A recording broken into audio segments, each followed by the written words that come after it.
This guy is freaking out, realizing he's been reborn as Kyunggu, the most useless character in the world, and before him stands Zeon Han, Noin, the girl who will become the Calamity Witch, burdened with the world's suffering, born with mutated DNA. She was an outcast, and he finally understood why she became the Calamity Witch. But after all this, he couldn't just die again for some ridiculous reason. From this moment on, Kyunggu is determined to stay by Han Noin's side, change her mind, and prevent her from going down a path of sin. However, the main story hasn't even begun yet, so Kyunggu's actions could change the future. From asking his teacher to move next to Han Noin to this very moment, there are still 5 years before the main storyline begins. So before joining the academy, Kyunggu is determined to become Han Noin's friend, guide her to the right path, and turn her from a calamity into a blessing. And so, with just a few simple words, Kyunggu entered the life of the mid-level boss. At first, Kyunggu was confused. If he had transmigrated into this world, why couldn't he see the status window? Even if he wasn't a player, he then decided to try opening his status window. And sure enough, it appeared before him. But upon reviewing his character's abilities, Kyunggu realized his stats were quite good, making him wonder why he was bullied at all with this kind of power. He shouldn't have to fear anyone. After all, this was a promising start to a good life, one that couldn't compare to his previous one. Returning home and seeing his gentle mother, Kyunggu immediately rushed to hug her, wanting to feel her warmth and love. Seeing her son suddenly so affectionate, his mother was concerned and asked if something was wrong. Kyunggu just snuggled up and said he missed her. Hearing this, his mother was no longer worried, and urged him to wash his hands and have a snack before sword practice. At this moment, Kyunggu was even more determined to do something to live as the real Kyunggu. Kyunggu represented the prestige of a sword family like his own, like a lion ruling its pride. It focused on swordsmanship, perhaps turning Kyunggu into a master swordsman in the future. Soon after, he headed to the sword dojo to train. In this world, sword dojos were opened in several cities, and those outside the clans would learn common swordsmanship instead of Beast King swordsmanship. Just then, an unexpected figure appeared, drawing everyone's attention. Geo Sion, known as the Thunder Flower Divine Sword of the Geo family. Kyunggu knew some basic information about Sion, such as that she was 2 years older than him, and the most anticipated prodigy of the Geo sword family's lineage. She would become a powerful swordswoman and a reliable ally to Geo Kyunggu. But for now, he didn't understand why she was at the sword school. Still, they'd meet later, so he didn't dwell on it, and immediately began practicing the beast sword techniques. After his flashy swordplay, he paused to rest, wondering if Sion was impressed. So, practice. But not really, mostly just showing off for the ladies. Meanwhile, his flashy swordsmanship caught the attention of 3 kids, Gugi Undong, Gu Undong, and Gu Zongdong, the Gu triplets, minor characters known as the Three-Headed Cerberus, who bullied him because of his relative, Du Sion Gu. Indeed, upon seeing his enemies again, Kyunggu couldn't focus, not even bothering to answer them. However, they weren't the only reason waiting for him. What truly angered Kyunggu was how he could have allowed these 3 brats to bully him in his past life. Remembering everything that happened to the original Kyunggu, he surmises that the reason he didn't fight back against their insults and malice was because he was too weak and hated hurting others. But the current Kyunggu is not the Kyunggu of the past, and he realizes that his human body is not weak at all. And so, fearing no one, he immediately declared war on the 3 punks, demanding a real fight. Without another word, Kyunggu attacked, intimidating the remaining 2, his newfound strength a stark contrast to his former weakness. And they began to feel fear. But Kyunggu wasn't finished. He continued. Enough talk. Get up. This isn't enough to kill you. I've endured worse from you guys. The 3 are instantly terrified. Then threaten him. How dare you do this to us? Do you know who's behind us? Did they really think he'd let it go? Of course. Kyunggu knew who was pulling their strings, and their faces froze when they saw his reaction. Turns out, his cousin Songgu bribed those 3 by offering to sponsor their hunter training, in exchange for them bullying Kyunggu at the sword hall. But these 3 fools seem to have forgotten that Kyunggu is also a member of the Du family, so it would be easy for him to have their sponsorships revoked. The 3 of them must have been shocked that the usually weak Kyunggu was so strong, and just then, their teacher walked in, scolding them for fighting without permission. Kyunggu immediately explained that the Gu brothers had provoked him, so he was just defending himself, especially as a member of the prestigious Du family. Why would he be afraid of bullies? The teacher, seemingly unconvinced, asked if they had truly provoked Kyunggu, and the Gu brothers, intimidated, confessed their misdeeds. Of course, Kyunggu was pleased with this outcome, regretting he hadn't done it sooner, and vowing to give as good as he got, scaring anyone who dared to mess with him. The next day, Kyunggu arrived early and greeted Hanun before sitting at the desk next to hers. And to get closer to her, he tried to find topics to chat about, like joining the book club since Hanun loved reading. Soon, they found common interests and were happily chatting away. As they talked, Hanun was flustered, as it was the first time someone had actively tried to befriend her. She was also curious as to why someone from a prestigious family like Kyunggu would want to befriend a blind girl like herself. Hanun guessed that he was only curious about her being an esper, and would soon lose interest and abandon her like the others. Thinking this, Hanun became even more melancholy. Little did she know, Kyunggu genuinely wanted to befriend her to save the world. Moreover, what he felt around Hanun wasn't aversion, but simply that she was like his cute bunny at home. Immediately, Kyunggu showed Hanun videos of it, which she found incredibly adorable. Seeing this, he invited her to his house. And though Hanun was going to refuse, Kyunggu's radiant smile won her over. Right after school, he took her home, and the massive mansion in the city center spoke volumes. His gentle mother warmly welcomed Hanun, giving her a strange feeling, because parents usually forbid their children from associating with someone like her. But Kyunggu and his mother were different. They didn't discriminate against her at all. Although she told herself Kyunggu's curiosity wouldn't last, she still didn't want to let go of his hand. Afterwards, the two had a light meal and played happily with Mongshin all afternoon. That evening, Kyunggu's father returned from work, and Kyunggu asked to spar with him after dinner, a request that delighted his father, who seemed to have been waiting for this moment. So Kyunggu explained that he wanted to know how much he'd improved, and even wanted to experience real combat. Kyunggu's father hesitated at the mention of real combat, but Kyunggu affirmed his determination to deal with a few monsters himself. Soon after dinner, father and son began their swordplay practice. He was curious why his usually meek son was suddenly so eager to train. Before they began, his father reminded Kyunggu not to rush, as he wouldn't be fighting real enemies on the battlefield just yet. However, Kyunggu was determined to enter the main headquarters of the family's sword academy within 5 years. Furthermore, he foresaw many crises while dealing with incidents outside of Kang and Beyond's main character, and to face them, he needed to master practical swordsmanship. Moreover, Kyunggu knew the other Du family children already had combat experience before even entering the academy, so he was already behind, and he needed to work harder to catch up. Seeing his son's unusual attitude, his father guessed that this was somewhat related to the fight at the sword hall. He heard that his son had fought at the sword hall and seriously injured another child. However, you said you did nothing wrong. Right. Hearing his father's question, Kyunggu was a little nervous, but he sensed his father was more interested in the truth than scolding him. So, he didn't hide anything, directly stating that he'd been taught to use the family's swordsmanship to protect himself and help others. So he was only doing what was right and felt no guilt. After all, Kyunggu was just defending himself, which is why he fought the Gu brothers. More than anything, he understood that he had to protect himself before he could protect others. So, he declared that he needed to take down some real monsters to gain more combat experience and courage. Hearing his son's words, his father didn't scold him, but was happy that his son had grown so much. And of course, he was always ready to help him, even with real combat experience. But he has one condition: Kyunggu must prove he's skilled enough to fight a real monster first. Of course, during their duel, he won't use mana, move more than 5 steps, or use anything beyond basic skills. No Beast King swordsmanship to keep it fair. And it seems Kyunggu understands his father's intentions to ensure he avoids harming innocents with his sword. So, he'll follow his father's instructions exactly, immediately launching a basic attack. Although his swordsmanship was technically sound, it initially seemed ineffective, until he switched to a more aggressive assault, forcing his father to take his first step back. Seizing the opportunity, he continued his relentless attack, and when his father revealed a slight opening, he struck.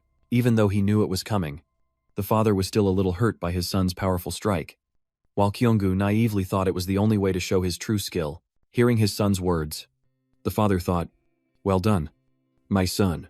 I didn't expect you to dare hit your own father once you grew up." So, Kyunggu passed the father-son bonding test, and the very next morning, the two decided to hit the road. Despite mom's worries, his little sister was throwing a tantrum, begging to come along, but they stuck to their plan. After saying goodbye to their mother, He and his father got in the car to head to the family's academy for registration. According to the game's lore, the world began to destabilize after the cataclysm, with dimensional anomalies occurring frequently and devastating the world. Typically, monsters emerging from these rifts led to the formation of dungeons on the other side of space.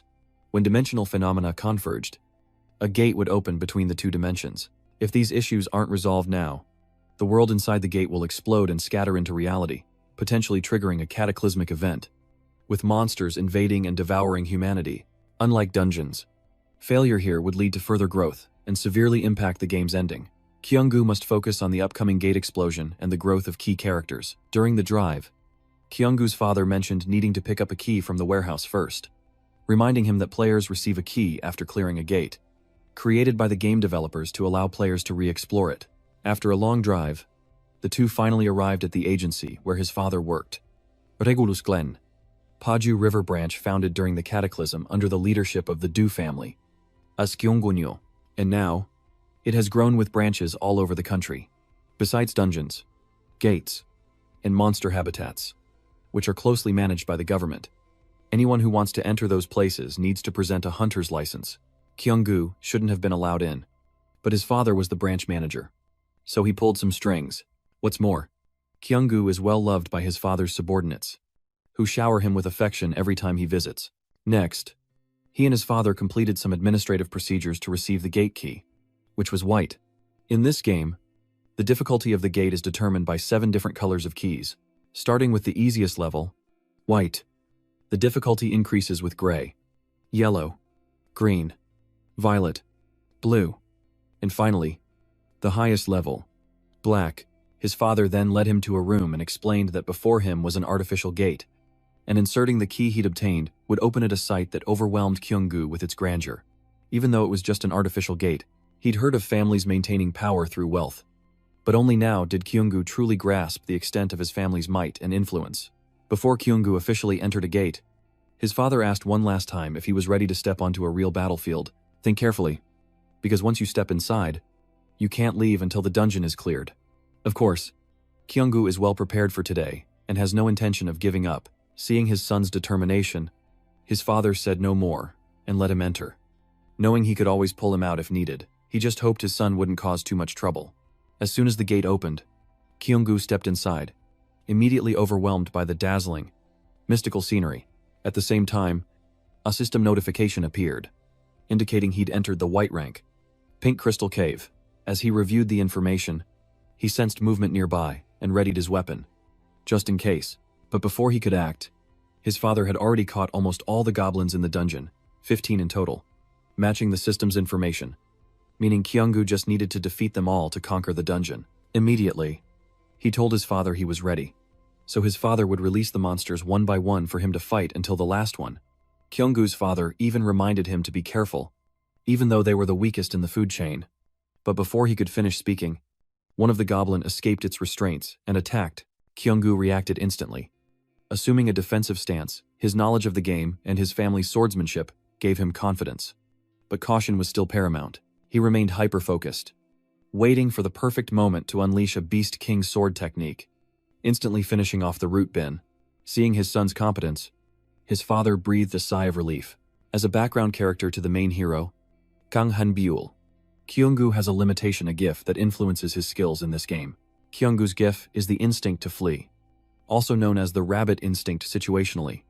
It's a useless gift for him in combat, but when he senses danger and needs to evade, it should be a useful ability for a swordsman like Kyunggu. However, for some reason, the game system rejected this gift, and his timid, weak personality made him a perfect target for bullies. Because of this gift, the original Kyunggu was isolated and unwelcome in any group. Furthermore, the rabbit instinct gift made him resist the commands of real-life players, infuriating them to no end whenever they used the Kyunggu character. But everything changed after a bloody event truly awakened Kyunggu, and he became a completely different person. No longer as kind and weak as before, but our protagonist is Kyunggu, and he won't let that happen. He'll no longer rely on others for protection. From now on, he'll protect and save himself, fighting to the end for a better version of himself. In the original story, Kyunggu seizes control of the gift from the system after awakening, experiencing a dramatic surge in power. using his gift to evade attacks and seize opportunities to eliminate enemies. Back to the battle. He now faces 2 root bins at once, significantly increasing the game's difficulty. After all, he hasn't awakened yet, and in the setup, he's never seen any clues on how to do it. Kyunggu vaguely recalls the awakening, but figures it wouldn't hurt to try and force his own breakthrough. After a flurry of sword swings, he manages to take down a few. Bo tells him to rest, but he ignores the advice, wanting to push through to the end. With no other choice, Mr. Dan releases the remaining 4 root bin for him to deal with, but as soon as they're free, they scatter and hide, leaving Kyunggu bewildered. In that instant, Kyunggu felt a dark presence behind him, instinctively teleporting to the side. A powerful attack grazed his shoulder and shot off into the distance. It was then that Kyunggu came to his senses, hardly believing what had just happened. He guessed it must be due to his newly activated gift, sharpening his senses. From now on, he'd have to trust his instincts to deal with the 4 lurking goblins. Most importantly, Kyunggu had to act fast, eliminating them all to escape the dungeon, and he began using his gift to sense and pinpoint their locations. It was indeed effective. Soon, the goblins' ambushes were useless against him. Instead, he used their attacks to pinpoint their locations and strike 1 down, and noticing 2 more lurking below, he spun around, channeling mana into his sword to finish them off. Easy game. But seeing him so reckless, Bo became worried, advising him not to push himself and to take it slow. Still, Kyunggu wanted to keep wiping out the rest. And after a while, he finally completed the gate mission and immediately received his first white key as a hunter. Of course, Bo was overjoyed at his precious son's first achievement, though Kyunggu is a little disappointed he couldn't fully awaken his gift. More importantly, he's itching for a fight, immediately asking Bo if there are any other gates to clear. But just then, Kyunggu realized he couldn't use the dungeon to train anymore, because after the gate closed, all the remaining power inside would be wiped out, and only after mana replenishment was complete could the gate function normally again, so it couldn't help him at all right now. And to make matters worse, he still hadn't broken his limits to awaken. As he pondered, Bo approached and expressed his surprise at Kyunggu's battle today. He thought he'd stop at the 4 goblin soldiers, but he managed to take on 5 more alone. Honestly, that's commendable. He's definitely my son. Since there's nothing left to do, I told him to grab the key, open the gate, and head home. But Kyunggu didn't seem ready to go home, and he asked his father if he could try another gate, because he felt like he was on the verge of awakening, and it would be a shame to go home like this. Seeing his father waver, he pushed even harder. But in the end, his father couldn't agree. His wife would tear him apart if he came home late, and Kyunggu's father was deathly afraid of his wife. Still, he begged relentlessly, almost throwing a tantrum, and finally, a doting father like Kyunggu's couldn't resist and agreed. Being a swordsman himself, he understood his son's desire to conquer the challenge, but he would intervene if danger arose. Soon, the father and son arrived at Gate 3, which Kyunggu sensed was on a completely different level than the last, and his father warned him that not all white gates were the same, so he needed to be extra careful from now on. He even brought an assistant along, and dungeon assistants play a vital role for hunters, often providing healing or boosting strength when they're exhausted. So, his father bringing an assistant shows just how worried he is about him entering Gate 3. Sure enough, Kyunggu was attacked as soon as he stepped inside. Luckily, he sensed the danger and dodged in time. Otherwise, he'd be respawning again.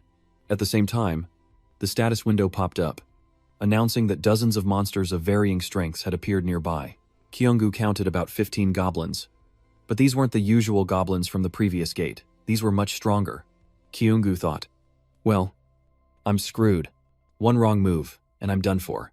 At this critical moment, his cowardly instincts suddenly kick in, and his gift begins to control his body, forcing him to run for his life, while his father and assistant observe his actions from above.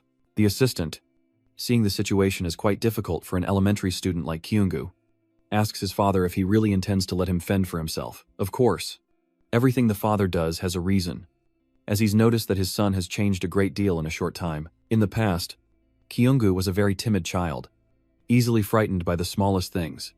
But recently, he's become much braver, almost a completely different person, reacting to surprises with indifference instead of fear. As a father, Kyunggu's dad is happy to see his son growing stronger, a welcome change, as he worried his gentle son wouldn't adapt to the Sword Clan's harsh environment, and he also noticed that because of that kind heart, he was always hesitant and afraid of hurting others.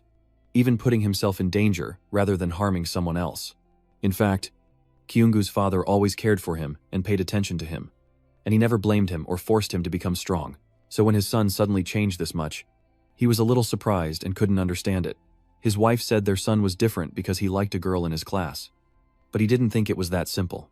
There must be another reason behind it. He received a report from Kyungu's dojo that he'd gotten into a fight with some kids and even injured one of them. At first, he was shocked, unable to believe his gentle son could do something so violent. Yet the instructor dared to say that Kyungu's temper and fights with his classmates were due to the volatile nature and need to show off of young boys. That it was normal. Obviously, the instructor's absurd explanation completely infuriated Kyungu's father. So, he's only now learning that his son was bullied so badly he had to fight back. He can't believe Kyungu, a member of the prestigious Do family, was treated this way at such a small dojo. Someone must be pulling the strings, because no one would dare bully a member of the clan otherwise. Kyungu's father suspects the instructor was silenced, which is why he's only hearing about this now. Finally, the instructor confessed that the ones behind Kyungu's bullying were none other than Do Bamjun and his son, Kyungu's father's third brother's family, all because Kyungu's father lacked power and influence within the clan. Even when Kyungu's father called to question his brother about his son bullying Kyungu, he brushed it off, saying kids will be kids, and offered a half-hearted apology. Though furious, Kyungu's father was powerless to seek justice for his son, but amidst his helplessness, Kyungu underwent a sudden transformation, shedding his timid, weak demeanor for a stronger, more resolute version of himself. So, during this experiment at Gate 3, Kyungu's father decided to let his son try his hand without any support, to see how far his abilities could take him. Though it pained him to see his beloved son struggling against the monsters and getting hurt, he wanted to wait a little longer. But just as the monsters cornered Kyungu, his father couldn't bear it any longer and grabbed his sword to rush to his aid, asking his assistant to cast a magic shield to protect him. However, at that moment, Kyungu's father suddenly noticed something unusual. His son's eyes didn't look scared, but resolute, as if he were waiting for an opportunity. Before he could react, Kyungu unleashed the fifth form of the Beast King's sword, obliterating the surrounding monsters. He didn't stop there, continuing to evade the attacks of other monsters. But their teamwork is too good. Leaving no openings for attack, and running isn't a real solution. He's just rabbit bait at this point. So, Kyungu decides to gamble it all. Hoping his ancestors are watching over him, he turns, takes a stance, and prepares to counter with the first form of the Beast King sword technique. But the most troublesome thing right now is that GIF keeps controlling his body, not allowing him to do as he pleases. Especially since a mysterious voice keeps urging Kyungu to run away and find a place to hide, to save his life, and to stop fighting the monsters. Despite his struggle against the voice's manipulation and his attempts to regain control, he failed somehow and fled unconsciously, a feeling Kyungu must have experienced before awakening, as if his body were split in two, reason and instinct. Even so, while fleeing, Kyungu manages to control his cowardly instincts just enough to deal with monsters that ambush him. But dozens more are still hunting him down. Just as Kyungu catches his breath, a goblin shoots an arrow through his arm. And he's cornered. He's terrified, with nowhere to run, and bloodthirsty monsters closing in. Kyungu was so desperate, he thought he was a goner. But main characters don't die that easily. Just in the nick of time, the author granted Kyungu the skill to recall his past life. He's left to ponder his fate, what he's striving for each day, and why he was reborn as Kyungu. In his mind, who is the real Kyungu? Is it the scared, weeping, pathetic child before him? And just like that, Kyungu received a mental power boost from the author. No longer afraid, but now disgusted with his weaker self, he didn't want to be that pathetic. So, Kyungu completely refused to run. He had to overcome his fear and fight for his life, no matter what. In short, Kyungu was determined to go all in, fighting these monsters to the bitter end. Without hesitation, he charged forward, hacking them down like weeds, instantly taking out several nearby monsters before targeting the magic users in the distance, fighting with the boundless energy of someone who just had a blood transfusion and chugged a crate of energy drinks. Meanwhile, his father and assistant watched his counterattack in utter disbelief, unable to fathom how Kyungu had gone from terrified to ferociously combative in mere moments. The assistant couldn't help but ask, "Sir, what just happened?" Kyungu's father, still in shock, replied, "Oh, that's my precious son. I didn't ask you about that. I mean, How could he fight so miraculously? It's like my shield isn't even needed to defeat the monsters. Could all the family members do this? Even Kyunggu's father couldn't be sure. Only noticing that he could predict the direction of all attacks and move nimbly to avoid them with ease. It was as if Kyunggu was controlling his senses, making him wonder if he had truly awakened, or if it was his gift. Because to reach awakening, Kyunggu would have to break his limits while identifying change. He unleashed a devastating move in Beast King swordsmanship, a special technique, Lightning Blade, to obliterate the monsters. The two adults watched in awe, marveling at the coolness of a mere 1-2-year-old. Kyunggu's father was not only astonished but also immensely proud of him. After all, mastering the family's special technique, the Lightning Blade, isn't something a child can easily do so perfectly, even for a genius. Such a sudden burst of power is considered impossible. So, it's nearly impossible. Yet Kyunggu pulled it off.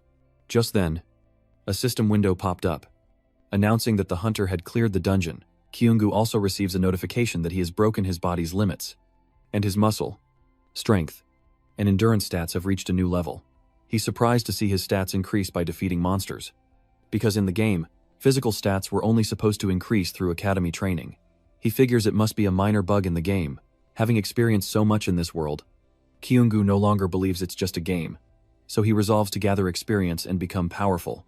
At that moment, his father finally showed his face, asking if he was alive, a father's warmth like the sun.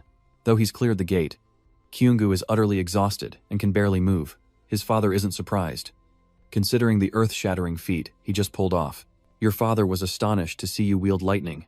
You may be the youngest in the family to ever do so.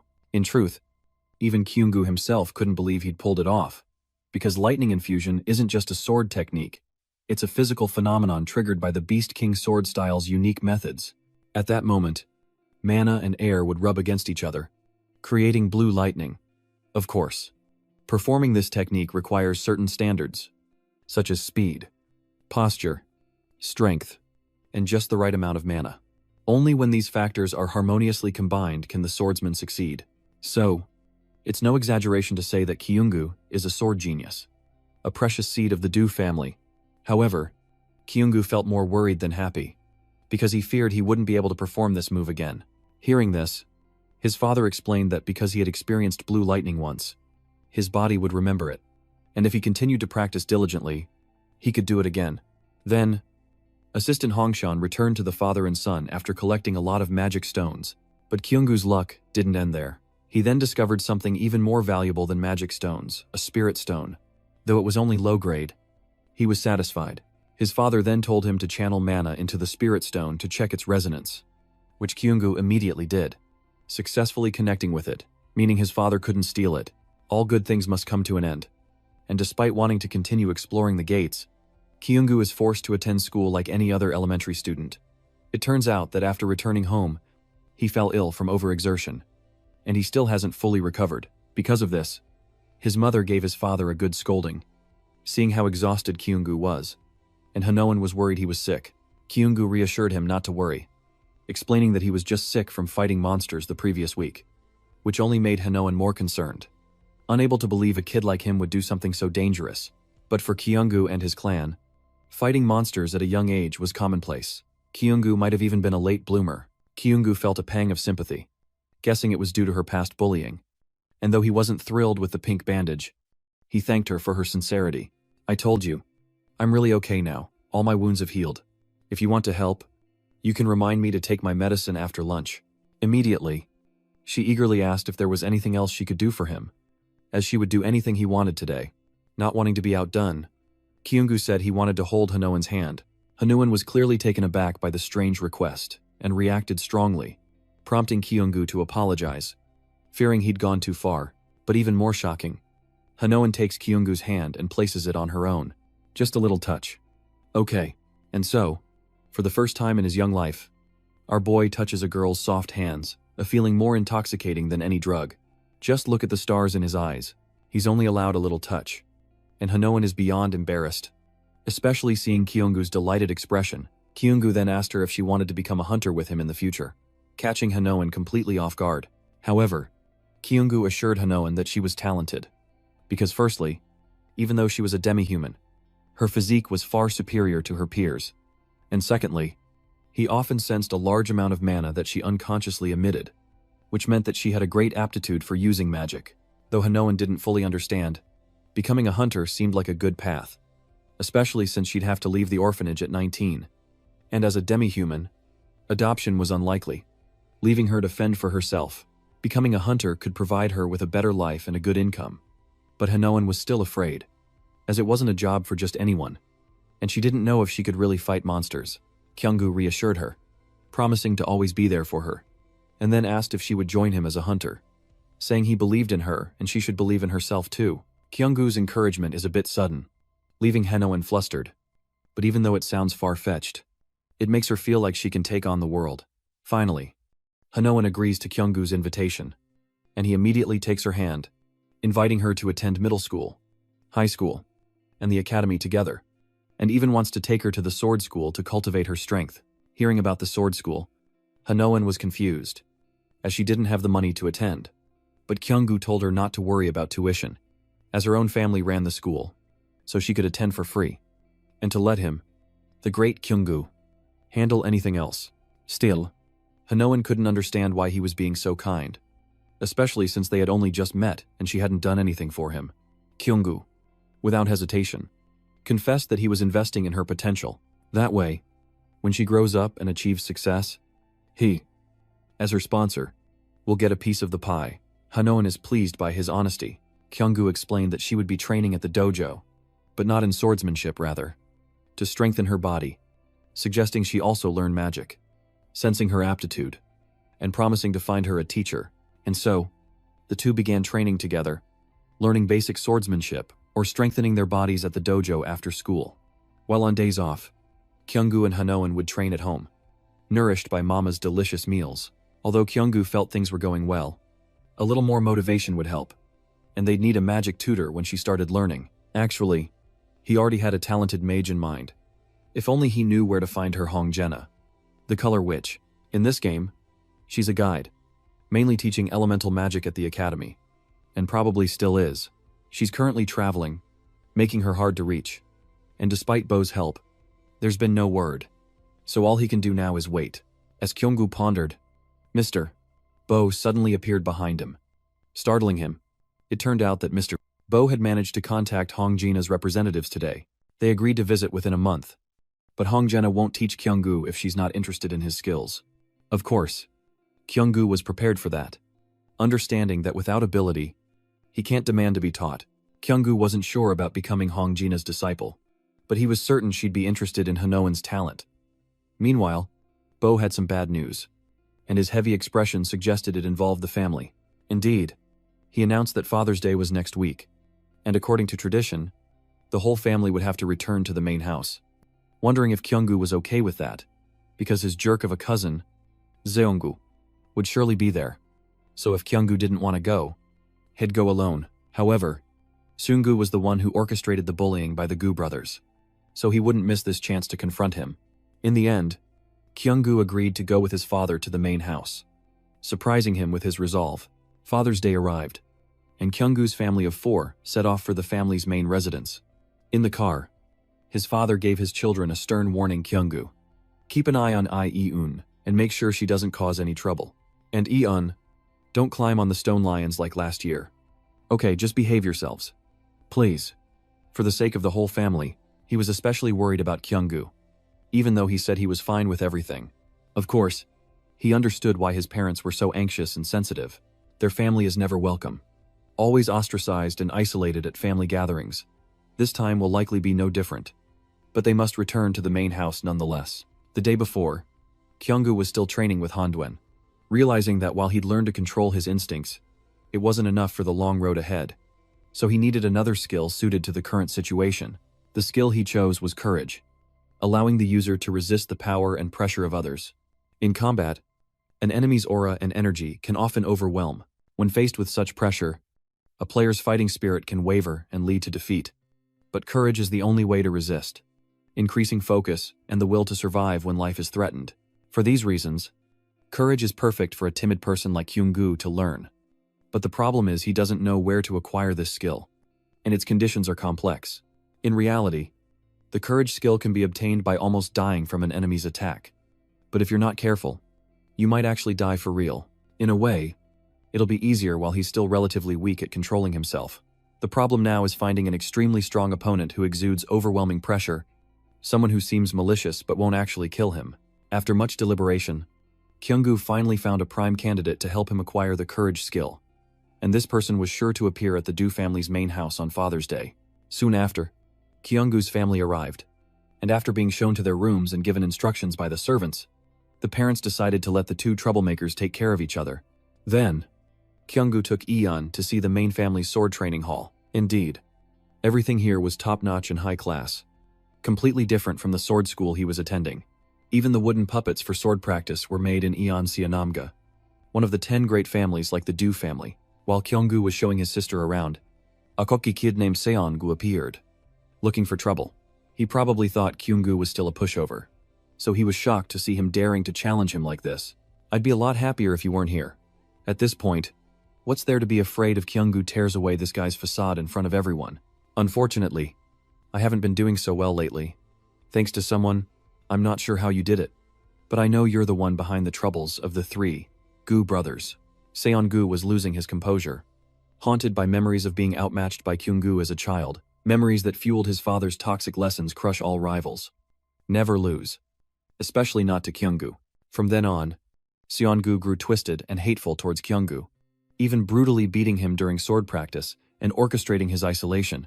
On another occasion, this stubborn jerk mentally broke Kyunggu by forcing him to kill an innocent rabbit, and when he refused, he beat him again. To this day, Seongu still believes Kyunggu is no match for him, that he's just putting on a show and will soon cry and run away as always. So Seongu challenges him to a fight to settle their score. But to his surprise, Kyunggu readily accepts. His imposing aura, stubbornness, and fearlessness shocked him. While back in the lounge, Kyunggu's parents were faring no better, forced to passively inhale nicotine from their gossiping relatives. In truth, neither of them enjoyed these family gatherings, especially Kyunggu's mother, who, being an ordinary woman from a common family, was often looked down upon by the rest of the clan. Still, Kyunggu's mother could endure anything, as long as her family wasn't hurt, which deeply moved Bo. And to make his wife more comfortable, Mr. Bo used his mana to create an air barrier, so she wouldn't have to breathe in the cigarette smoke. Just then, Kyunggu's father's deadbeat brother, Jo Boomjun, suddenly appeared and broke the couple's peace. Sangjun, it's been a while since Kyunggu's incident. Hasn't it, like father? Like son, he's already being sarcastic and itching for a fight. He deliberately brought up Kyunggu's bullying in front of his mother, feigning concern, but this hypocrite only rejoices in others' misfortune.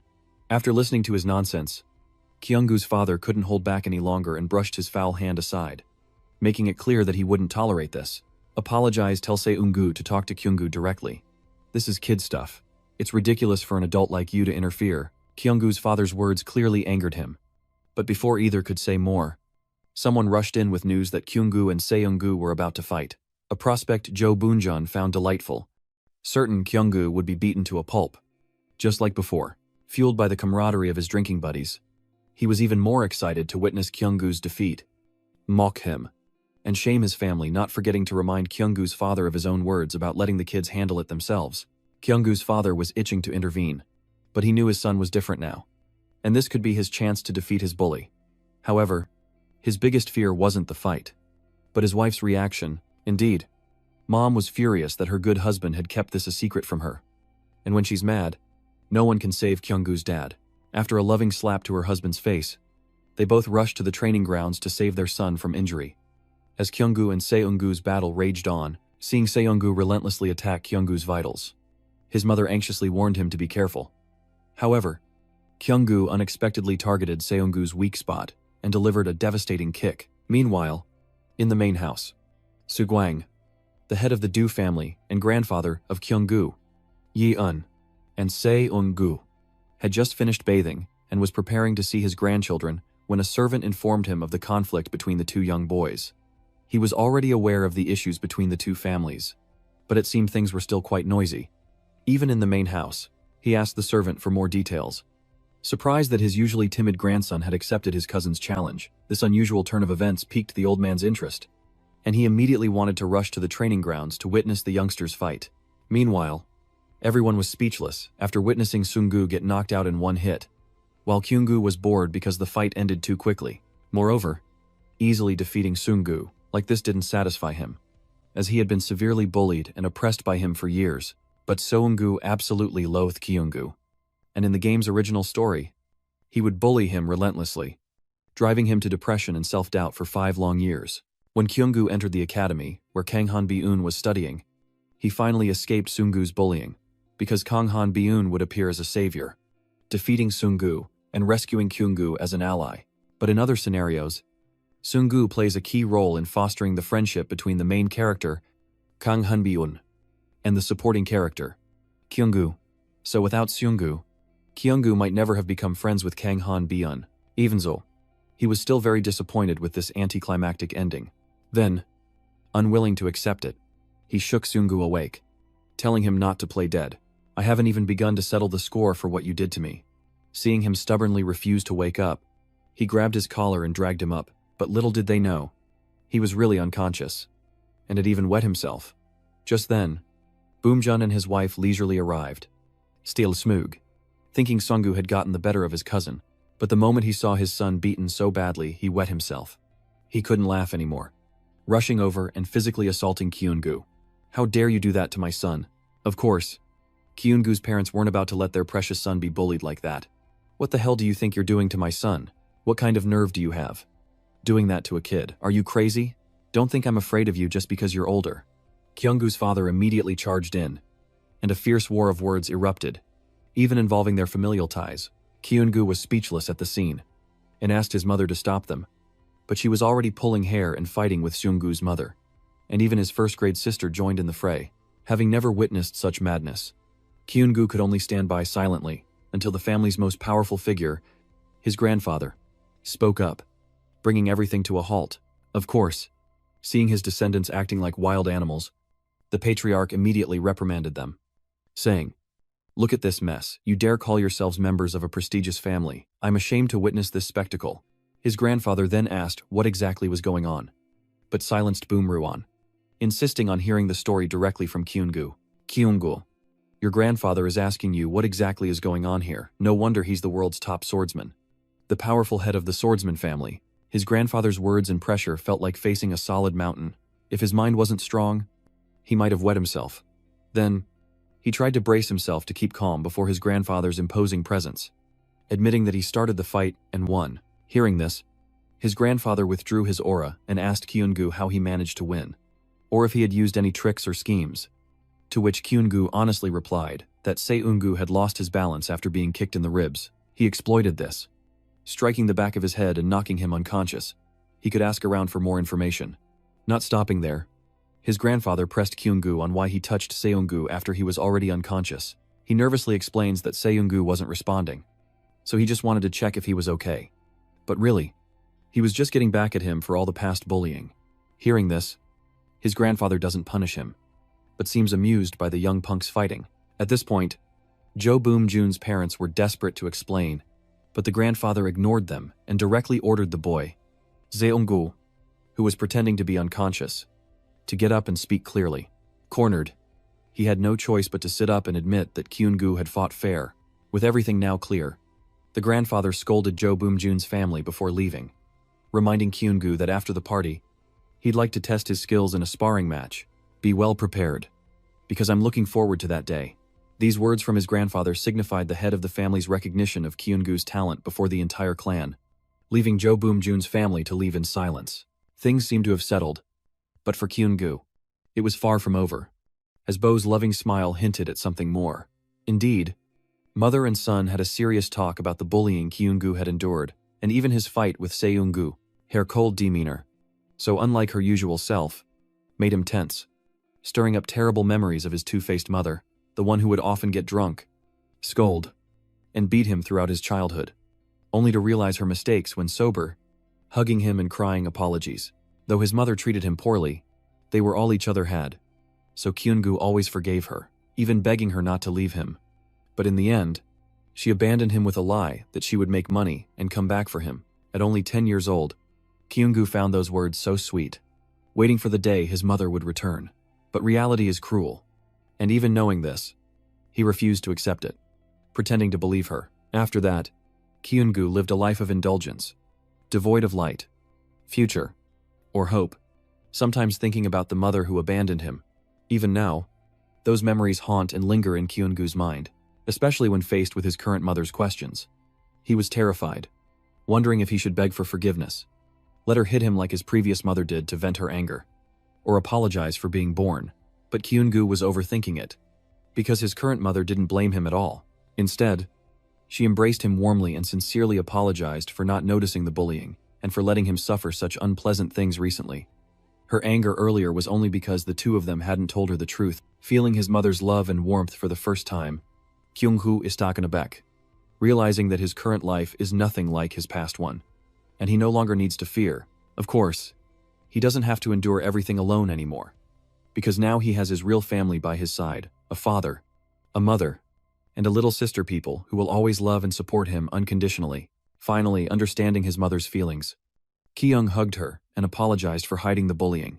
But when the little sister, Yeun, started crying and jumped into their mother's arms, and then the father wanted a hug, things got weird. The mother and daughters were frozen in disbelief, while the father, hurt by their reaction, insisted on a hug, crying, "Geaea, don't you love me anymore?"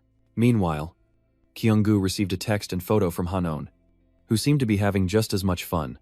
It's safe to say that Kyung-gu was grateful to God for giving him a second chance at life, thanks to the precious things he had now. However, as the family enjoyed their time together, a servant suddenly knocked, informing them that the party was about to begin and they should quickly prepare to go to the hall. Elsewhere, Kyung-gu's cousin's family received a similar notice from their servant. Arriving at the grand hall for the evening's banquet, Kyung-gu was astonished by the opulence and luxury befitting a prestigious swordsman family with over 200 years of heritage. He quickly estimated that with 7 direct family members and 5 branches of relatives, there were about 48 members of the clan present. Just then, Jo Boonjan's family arrived at the party, perhaps because the three of them often flaunt their arrogance. Many people seized Eungu's humiliating defeat to mock them. The wagging tongues of the world are relentless. Had Kyung-gu lost today's spar, his family would have suffered the same fate. Soon after, the grandfather appeared and silenced the gossiping crowd, declaring that everyone was present. It's wonderful to have even more people attending this year. Now, you must all be hungry. So let's begin the dinner party. Next, everyone was served exquisite dishes and enjoyed them together. There's a reason the So family outranks other noble houses. It all began after the Great Cataclysm, when the world nearly collapsed into a dark age, and humanity desperately needed divine protection. So, the noble families, seeking to consolidate their power, created certain abilities and a unified ideology of subservience to achieve their goals. And so, hunters were born to save humanity from extinction. But they were few in number and difficult to train. Thus, some began investing in elite human resources to protect humanity's safety. As a result, the 10 great families, including the Sword family, leveraged this to gain widespread influence in many fields. Intermarriage between these families was seen as an effective way to cooperate and maintain superior genetics. That's why Kyung-gu has so many grandmothers. His father was the son of the 4th grandmother, who passed away long ago, and he was the 5th of his grandfather's 7 children.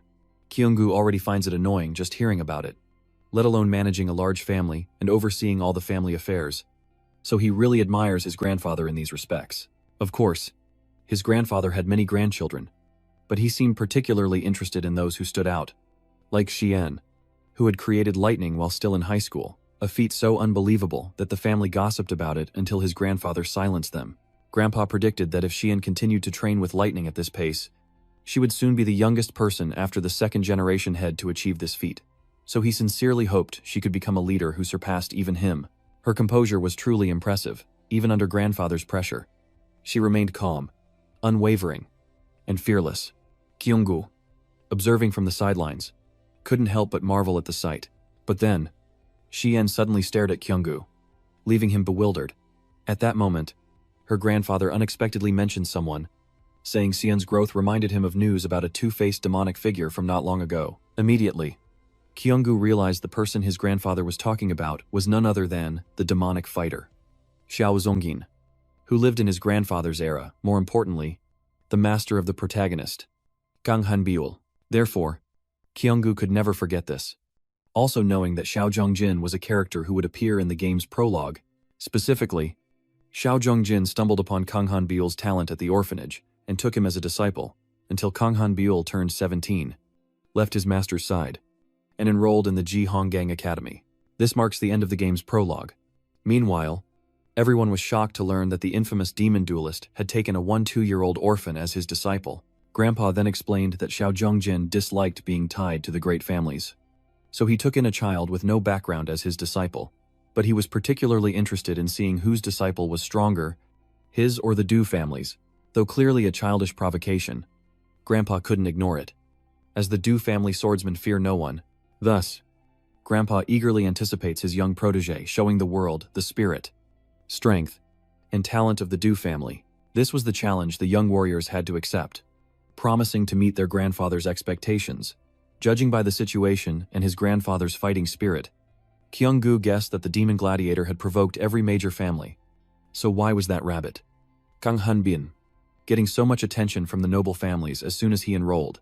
Just then, Sung-gu stood up and boldly declared that he would not only meet his grandfather's expectations, but exceed them. Just as his father had taught him, even if a lion hunts only a rabbit, it must give its all. He would give his all in the battle, no matter who the opponent was. Kyung-gu chuckled at the rookie's nonsense, knowing that in the original story, he would be defeated by the Kan Bian, tarnishing the family's reputation. But his grandfather noticed Kyung-gu's reaction and immediately asked what was so funny. Well, screw it. He has to speak his mind. It's Sung-gu's words, not his grandfather's, that made him laugh. Does a real lion really use all its strength to hunt a rabbit? He finds that strange. If a lion has to exert all its effort to hunt a rabbit, isn't the lion the one in trouble? If that's the case, the lion must be quite weak, wouldn't you say? So, the way he spoke with such confidence just made me laugh. Kyung-gu thought he'd be scolded by his grandfather for talking nonsense, but he didn't expect him to be so delighted. He even praised him for his fresh perspective and said he would reflect on what he said today.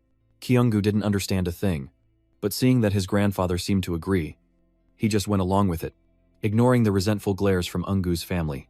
But the night wasn't over yet. Because Grandpa had a very important announcement, he decided to hold the evaluation match inside a gate.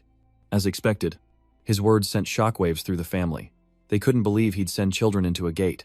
Furthermore, he believed that for the descendants of a swordsman family, white gates were nothing, and if they were going to play, they had to go all out. So he chose a gold gate for the evaluation match. Soon after, everyone gathered before the golden gate, ready to enter the fray.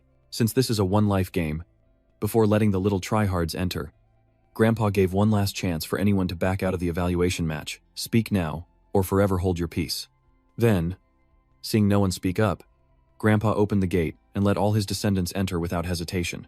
The golden gate they've entered leads to the Great Forest of Leader 4, and Grandpa immediately declares the evaluation battle begins. Explaining the rules first. Descend this cliff, then follow the gate's instructions. Traverse the forest, and reach the lake at its center. In that distant lake lurks a level 3 monster, rarely leaving the water. So hunting, it means fighting underwater. Hearing that, everyone breathed a sigh of relief, especially Kyung-gu, since he wasn't even a student at the academy yet, and fighting a monster underwater would have been too difficult.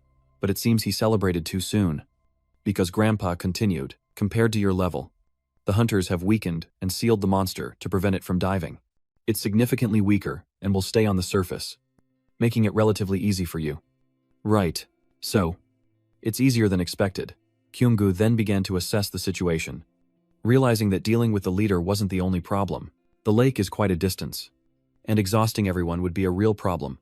But Grandpa reassured them that the hunters had eliminated most of the dangerous monsters. He also distributed recording necklaces to each of them, allowing real-time observation, along with a gate watch that monitored mana and heart rate, ensuring hunters could quickly locate and assist them if they encountered trouble. And throughout the assessment, everyone must wear these, so don't damage them. The match will last 3 hours, so set a timer as soon as you put them on. Once a monster is defeated, the one who contributed the most will receive a gate key and must give it to a nearby hunter before leaving the area. After Grandpa thoroughly explained everything, all the kids in the clan stood at the cliff, ready to enter this assessment match. Before he truly began, Kyung-gu's grandparents told him to be careful one last time, and he promised to return to them soon so they wouldn't worry. Soon after, The referee fired a shot to signal the start of the match, and some were immediately eliminated for failing to climb down the cliff. Of course, it wasn't easy for Kyunggu, but he reassured himself not to be afraid, trusting his instincts to guide him, and using mana to absorb the shock of the fall. With limited time, Kyunggu decided to rush through the forest to the lake, but his danger avoidance instinct was suddenly triggered. It turned out he had encountered a pack of bag-carrying ape monsters, a species that specializes in attacking by throwing objects at enemies. Kyunggu braced himself. Though they were many, they didn't seem too dangerous. He realized once they ran out of projectiles, they were just aggressive apes, and with his talent, defeating them would be no problem. But once they're out of projectiles, the apes will flee, making pursuit difficult. So Kyunggu hesitated, unsure how to retaliate. Just then, he seemed to have an idea, and immediately used his sword to deflect the stones back at the pouch apes. Sure enough, this tactic worked wonders, and he pressed on, striking them down until they fell like flies, leaving none standing. After more than half an hour, Kyunggu managed to wipe out the entire band of bag monkeys, but his stamina and mana were now quite low, making him a little worried about the long road ahead. Fortunately, Kyunggu stumbles upon a life fruit in the hands of an ape, making things easier. Meanwhile, the parents are monitoring their children's progress on the screen. Everyone feared for the children's safety because the evaluation was so difficult, except Do Bum-jun, who was still bragging about his son to the grandfather. Just then, Xian's screen showed her unleashing a 4 lightning strike combo of the Beast King's sword art attack fist, stunning everyone, including the grandfather. However, the grandfather was concerned about how much stamina and mana the kids had used so far, and how much they would have left to hunt the boss. Suddenly, a loud noise caught his attention.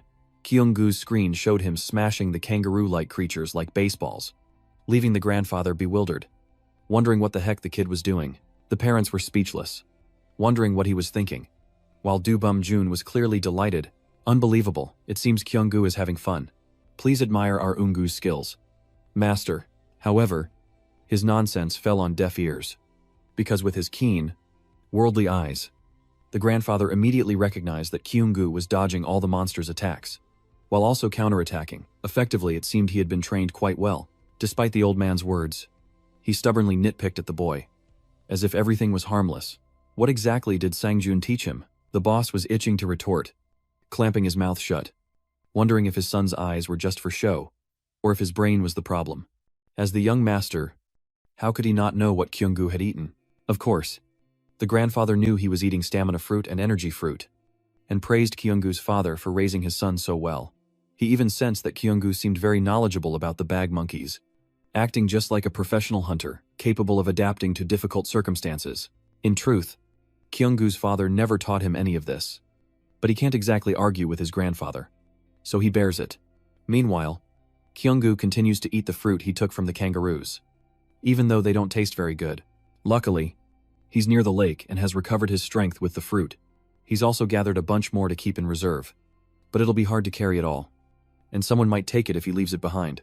So, he decided to leave them in a carabun's fur pouch and continue on his way to the lake. Having wasted too much time gathering fruit, Kyunggu had to speed up using mana, but to his surprise, the carabuns were still chasing after him. So, he's forced to stop and quickly deal with them. But the environment has changed, meaning the monsters that appear will also change. Sure enough, he encountered 4 carabuns Hesukana, a powerful monster, guarding the only shortcut to the lake. Kyunggu realized that fighting here would be a disadvantage in this humid environment. The monster's speed has increased, and while the mucus in their mouths isn't highly poisonous, it can still cause paralysis. First, he needs to find an antidote, which he heard is usually located near their habitat, just in case. After wandering around for a bit, Kyunggu finally found the antidote and immediately ate it. Just then, a piercing scream suddenly rang out. Startling, Kyunggu, someone seemed to be facing monsters over there. Not only that, it's a red Karo, a dangerous level 2 monster. And Kyunggu notices the person is paralyzed and can't move, and now a whole bunch of gloomy Karos are coming. This guy's only hope is a miracle. Desperate gamble. Kyunggu decides to risk it all to save the young man, leaping from a high place and unleashing the 7th form of the Beast King sword-style lion's latent lightning strike, obliterating the monsters. Fortunately, that last strike drove them all away. Kyunggu turned to check on the young man, only to discover that the person he'd risked his life to save was none other than Eun-gu. Talk about being caught between a rock and a hard place. Kyung-gu froze the moment he saw his face. Now, he regretted saving this wretch. Not only was he ungrateful, but he was also rude and disrespectful. Even if you hadn't come, I could have handled it myself. You stole my prey. He even had the audacity to demand compensation for his losses. I can't even begin to understand what this dog is barking about. But everything in this world has its consequences. And soon enough, the boy will pay for his ignorance. There's still one Karo left. And this time, Kyung-gu won't interfere, leaving it for him to handle. There's no other way. Eun-gu, this is my way of returning the favor. So you can take care of it yourself. I won't interfere with your work anymore. After such a provocation, Kyung-gu runs off, leaving Eun-gu to deal with the monster. Meanwhile, everyone at the starting point witnessed the whole thing and was pleased with Eun-gu's fate. Karma's AB times THA. But Bumjun is just like his son, complaining after stealing, unable to stand seeing others succeed, and then running away. Master, we must apprehend Kyung-gu and punish him immediately.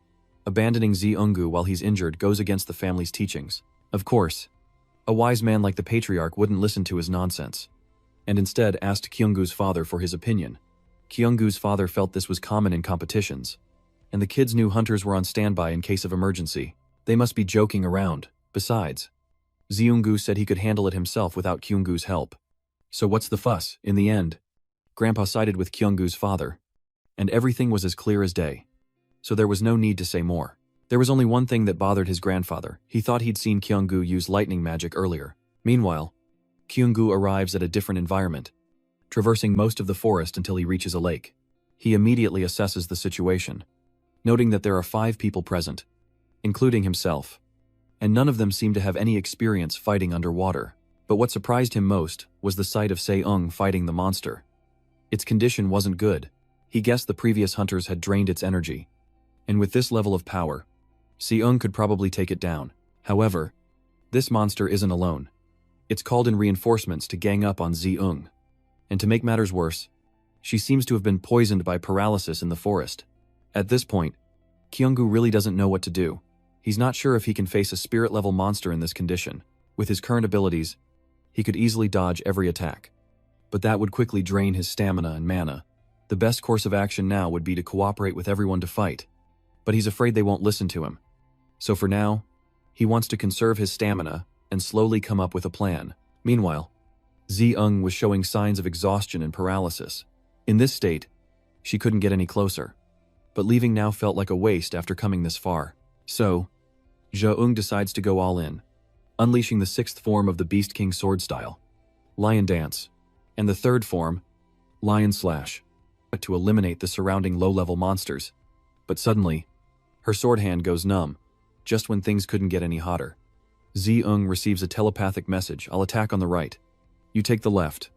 Immediately, her body moved on its own, following the voice's command, and the two worked together seamlessly to eliminate the monsters. At first, Eung didn't recognize the person, but when she looked closely, she discovered it was Joki Eun-gu. What's more, he even took the initiative to ask her, the new girl, to team up. She was so shocked she couldn't even speak that cowardly Joki Eun-gu. Se-ung didn't immediately agree, asking him to discuss it elsewhere. Meanwhile, back at the starting point, everyone realized the examinees were struggling in the final stage. Even with the leader weakened, it seems it's still too much for them. Look at them struggling. They lack real combat experience in a water-filled environment. More importantly, there are too many monsters around, making it difficult to get close. Even for Se-ung, seeing the kids losing morale, Gu-jun, the eldest son of the noble swordsman family, had no choice but to ask the head of the family to reduce the difficulty of the match. And even the parents around agreed with this idea. Initially, Grandpa felt this level was too much for them, considering their age, the oldest being 17. They'd done well enough, but thinking of Yu Gui, Xiao Zhongjing, and Kang Han, Bai Yun of Han's genius disciple, Grandpa was unwilling to accept defeat at the hands of that missile digger student. However, in the end, Grandpa agreed to lower the difficulty of the evaluation for the safety of the kids, though he still hoped Ki Won-gu and the others would find a way to defeat the monster. Meanwhile, Ki Won-gu's offer of cooperation was met with scornful rejection by the others, but Se-eon surprisingly agreed. stating he couldn't face the monsters alone, and Ki Won-gu had what they needed, luckily. Had fed Lost Ko a life fruit, making things easier to negotiate. Ki Won-gu then presented a pile of healing items, leaving the others wide-eyed, and made his intentions clear. He wasn't asking for free help. If you cooperate, I'll give you these. Don't you all want to be strengthened? Besides, if he wasn't the leader, who would be? Everyone but Ki Won-gu was nearly exhausted. They were too young to take on that monster. They must have been thinking that if they just had a little more strength, a little more mana, or weren't paralyzed, they could have done better. Oh, he knew all along about these petty thoughts of the young and inexperienced. So, Ki Won-gu didn't hesitate to give them healing items, so they could all work together and prove to the adults watching that they weren't an embarrassment. After that, everyone agreed to help Ki Won-gu and ate the vitality fruit to recover. But Won-gu's sorry self was still alive and kicking. Ki Won-gu just smirked at his pathetic face and handed him a vitality fruit. The guy snatched it up and devoured it like a starving animal. Completely shameless. Ki Won-gu wasn't thrilled, but more manpower was better. So he bit his tongue. Then, seeing that everyone had gradually recovered their strength, he explained the specific plan. Seon would take the right flank of the leader, while he would take the left, because he had noticed that the leader's left arm was seriously injured, so it wouldn't be able to defend well. Moreover, Seon is stronger, making her perfect for the right flank. With that, Ki Won-gu signaled the attack, observing the situation to coordinate everyone effectively and prevent chaos. While the others cleared a path through the smaller monsters, Ki Won-gu and Seon charged towards the leader, successfully wounding it, but the beast retaliated against Seon. Fortunately, she reacted in time to dodge, then used the recoil to leap into the air and unleash the third form of the Beast King swordsmanship, Lion's Might, attacking the monster head-on. Not stopping there, as she retreated, Ki Won-gu charged forward, continuing with the first form of the Beast King swordsmanship, Lion's Fury. But this time, Sukuna dodged his blow. He realized its agility made it difficult to approach, but they had the numbers advantage, so there was no need to rush. Then, he and Seon worked together, landing a few basic hits to weaken it. However, their attacks were shallow due to the thick scales, while the Silvermane wounds bled profusely and healed slowly, leading Ki Won-gu to believe they could secure third place by simply stalling until time ran out. Beautiful as the rain may be, Ki Won-gu almost met his maker due to a moment of carelessness, thankfully. His ancestors' gym habits saved him. Now, the leader monster has completely lost it, deciding to take Ki Won-gu and Seon down with him in a final. Desperate act. Of course, they weren't foolish enough to just stand there and take it. Meanwhile, back at the starting point, everyone was closely watching every little detail of the match, assessing the situation. Seeing his grandchildren work together so well fills the grandfather with joy, while Bumjun expresses his utter disgust, refusing to believe that Ki Won-gu can fight on Seon's level. But he's quickly slapped in the face by reality, because not only Seon, but also Ki Won-gu, have activated Azure Lightning and Death Contemplation, shocking the entire family. It was then the grandfather realized that more than one of the youngsters was capable of this. Perhaps Ki Won-gu had been hiding his skills too well. All this time, he'd thought the boy was just an ordinary rabbit, but it turns out he was a lion in rabbit's clothing. At that moment, the system announced that the gate area had been cleared, and the exit would appear around the gate's lock, meaning they had finally completed the evaluation challenge and were about to go home. In the game, achievements and recognition unlock titles, and Ki Won-gu has earned 2 Young Commander and Lion Cub. Meanwhile, the higher-ups watching the match have surely changed their minds about him, and even his grandfather has acknowledged him. This is the dream Ki Won-gu has long held to be noticed after so long, for someone who couldn't even catch a rabbit. The system then prompted Ki Won-gu to choose between the titles of Rabbit Monarch and Lion Cub, but he hesitated. A Cub title would increase the Beast King sword skill by 10%, but he'd lose the Rabbit Emperor title. Ki Won-gu's symbol, his luck stat is 25, and changing titles would drastically reduce his evasion, while raising his luck is too difficult. More importantly, Ki Won-gu's fighting style relies heavily on evasion, so he can't risk lowering his evasion rate. After careful consideration, he decides that nothing can compare to the title of Rabbit Prince. At that moment, Seon surprised Ki Won-gu by suddenly handing him the Golden Gate key. It turned out the key had fallen into Seon's possession the moment they defeated the boss monster, meaning the gate recognized him as the biggest contributor. But for Sia, without Ki Won-gu's sound advice, they wouldn't have cleared the gate at all. So she highly valued his role and contribution in the battle. and sincerely thanked him. Rather than refuse, Ki-Won-gu accepts, and a hunter working for the family arrives to collect the key. It was then that Ki-Won-gu remembered he had to hand over the key to the nearest hunter after the gate was cleared. The hunter then retrieved the key from Ki-Won-gu. I confirm receipt of the gate key, and will report that Lady Sai-eon and young Master Ki-Won-gu played key roles in clearing the gate area, but on the chance, he asks the hunter if they're allowed to collect items from the monster's corpse. Normally, these items would belong to the family, but in this case, he suggests Ki-Won-gu ask the head of the family. Fortunately, his grandfather readily agreed to let him collect the items as a reward for winning the evaluation match. Ki-Won-gu was overjoyed and wanted to invite Sion along, but she declined and gave her share to her brother. Without delay, he waded into the monster's corpse, hoping to find some loot. As expected, since it was a rank 3 monster, the quality of its magic stones was quite high. And that wasn't all. Ki-Won-gu even stumbles upon a spirit stone with intermediate physical abilities, a rare find that allows the user to selectively enhance their stats, so this was a huge win for him. Especially since it was a mid-grade stone. Ki-Won-gu was truly grateful to Eon for generously giving him such a rare item without hesitation. Furthermore, he praised Ki-Won-gu for mastering the Azure Lightning, making them blush with embarrassment.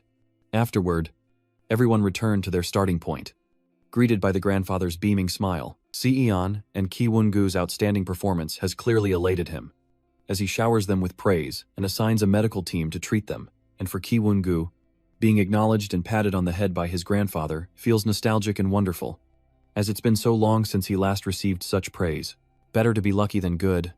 But while his grandfather was in a good mood, Ki-Won-gu boldly asked to enter the Sacred Sword Clan's vault. His grandfather agreed to take him, but he wondered why everyone else was coming along. His father then arrived, praising the fight as top-notch. Truly his son. But the family was concerned about how he knew what the fruit did, and worried he might accidentally eat a poisonous one later. Well, this calls for a pinch on the cheek. Soon after, Grandpa led everyone to the vault. Just before entering, he reminded everyone that most of the treasures kept in the main house were linked to the history of the Holy Swordsman family and represented the entire clan, making it a place of utmost importance throughout history. Only a select few besides the head of the family were allowed to enter the vault, and now Siyun and Ki-Won-gu would be two of them. They stepped inside, immediately overwhelmed by the sight. Though not filled with treasures, the sheer size of the room was staggering. Furthermore, his grandfather generously allowed Siyun and Ki-Won-gu to take any treasure they desired, reminding them to choose items suitable for their current level. After examining the valuable artifacts, Ki-Won-gu still hadn't found anything he truly wanted. Just then, Siyun discovered another room and invited him to take a look. There, they found the Beast King sword, symbol of the Sword Saint family's patriarch, surrounded by countless other renowned blades. Among them, Ki-Won-gu stumbled upon the Water Spirit sword, the perfect weapon for Siyun in the game. He'd heard rumors that you'd recognize the weapon best suited for you, so he wondered if he'd feel a connection to this sword. As expected, the moment he picked up the sword and feigned interest, Siyun's face fell, looking as if she regretted losing something. Although this sword was top tier, he couldn't possibly steal his sister's weapon. Actually, I think this sword suits you better. Hearing this, Siyun happily took the sword from Ki-Won-gu, saying that she really liked it. If his sister is happy, so is he. And he can also take this opportunity to ask her for help and protection in the future when he enters the academy. She offered to help him find another sword to replace the Water Spirit sword, but he had already chosen the sword that was right for him. The instant Ki-Won-gu touched the sword, he felt as if the world had narrowed to just him, and it was an unbelievably surreal feeling. And he could even hear the sword calling his name. And as he suspected, it was one of history's most prestigious swords, the Azure Blade, the second master's favorite, forged from a Thunderbeast's horn over 100 days, and the only one of its kind in the world. Just equipping this sword is like leveling up to Beast King swordsmanship. This sword is a match for the Water Spirit sword, and the blade's curve symbolizes Ki-Won-gu's weakness. From the start, he never intended to follow the pacifism of the original Ki-Won-gu, but unless an enemy must be eliminated, and unless there's a reason to kill, he won't take anyone's life. The Azure Sword will help him deal with those buzzing flies without having to kill them, but he still needs to be careful not to accidentally hit their weak spots. Afterward, the two went outside and showed Grandpa what they had chosen. It seems their grandfather was pleased with their choices and highly valued the swords, but Ki-Won-gu wasn't satisfied and asked for more. Now that I have my new sword, and it's been so long since I've seen you, I'm overjoyed. Would you be willing to guide me and teach me your swordsmanship?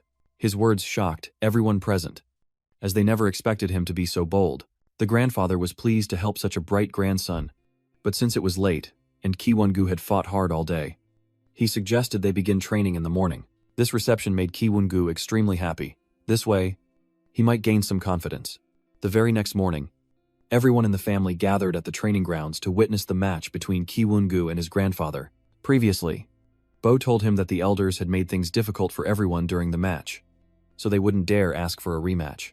Even he had never fought his own father because he would never interfere in matches he was sure to lose. So, Ki-Won-gu is the first descendant to dare challenge an elder, a one-of-a-kind occurrence in the family's history. Back to the match.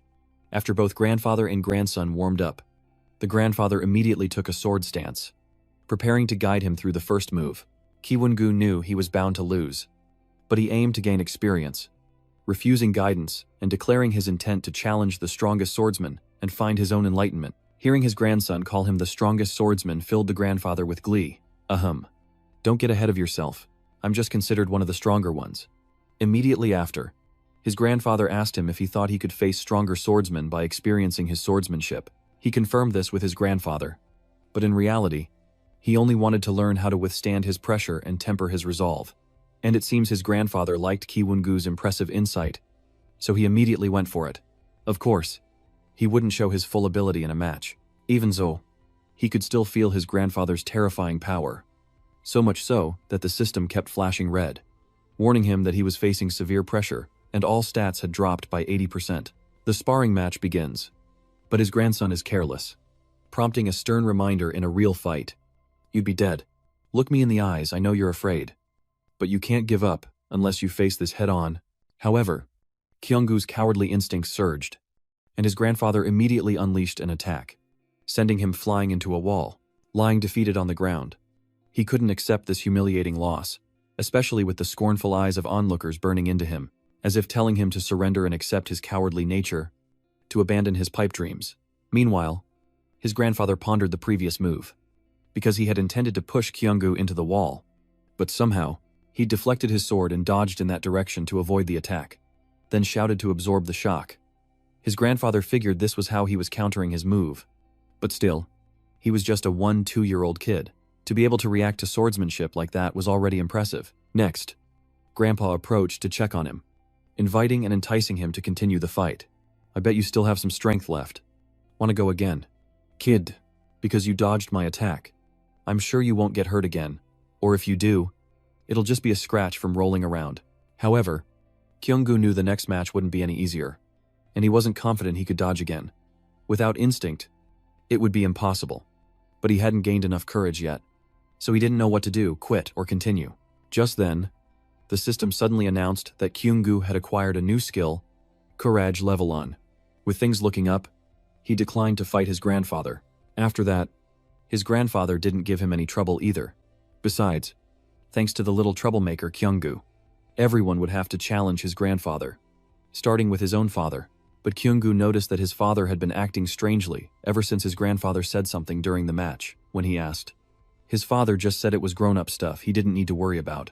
Then came Grandpa's great slaughter, where family ties meant nothing in the arena, and he mercilessly beat down the family's little troublemakers, right down to Seung-gu, who was so terrified he nearly wet himself. But Grandpa showed no mercy and utterly crushed him. It's safe to say that this year's family gathering was the happiest for Kyung-gu's family, finally ending their turbulent visit and returning to their beloved home. But Kyung-gu's father is now deeply troubled by what his grandfather said back at the main house. Mai believes she can protect A with her current abilities, and it seems her son has decided to overcome his weakness to become the strongest. But Mai doesn't want to fight her siblings, only to be beaten by them. To protect him, Mai must accept the risks. Kyung-gu is determined to change himself and rise higher to protect his wife and children. After the gathering at the main house, Sia-eon and Kyung-gu stayed in touch by texting each other, their relationship seemingly growing closer after their collaboration in the gate. Just then, Hanoan arrived at class.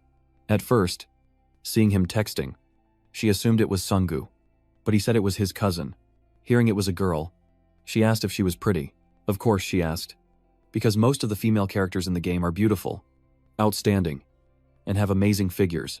But it seems like she's not happy about this, and she's sulking with Kyung-gu. Why would you need a friend like me? Just worry about you and your pretty cousin. Kyung-gu is confused, guessing she's jealous because he complimented another girl. Ben then tells Hanoan that she's beautiful too, especially her ears. But before he could finish, Hanoan flew into a rage, hitting him repeatedly for making her feel embarrassed. At this point, Kyung-gu didn't know what to say to please. Her girls really are the most incomprehensible creatures. So, to cheer Hanoan up, Kyung-gu gave her a gift, the sword he brought from home, remembering her desire to learn swordsmanship. A man in pain, yet still gallant, kind, economical, and refined. Our Kyung-gu is truly the epitome of perfection, a woman's dream, a perfect 10. Touched by Krat's thoughtful gift, Hanoan is reminded of him, while her classmates gather around, admiring her sword, seemingly without her objection. On the contrary, she started talking to her classmates, which makes Kyung-gu very happy. Then, during class, he finds a letter slipped under his desk. Seeing the letter, Hanoan froze. The heart sticker, a dead giveaway. But before she could react, Kyung-gu tore it up, declaring someone would be waiting for him after school. There's something I need to tell you.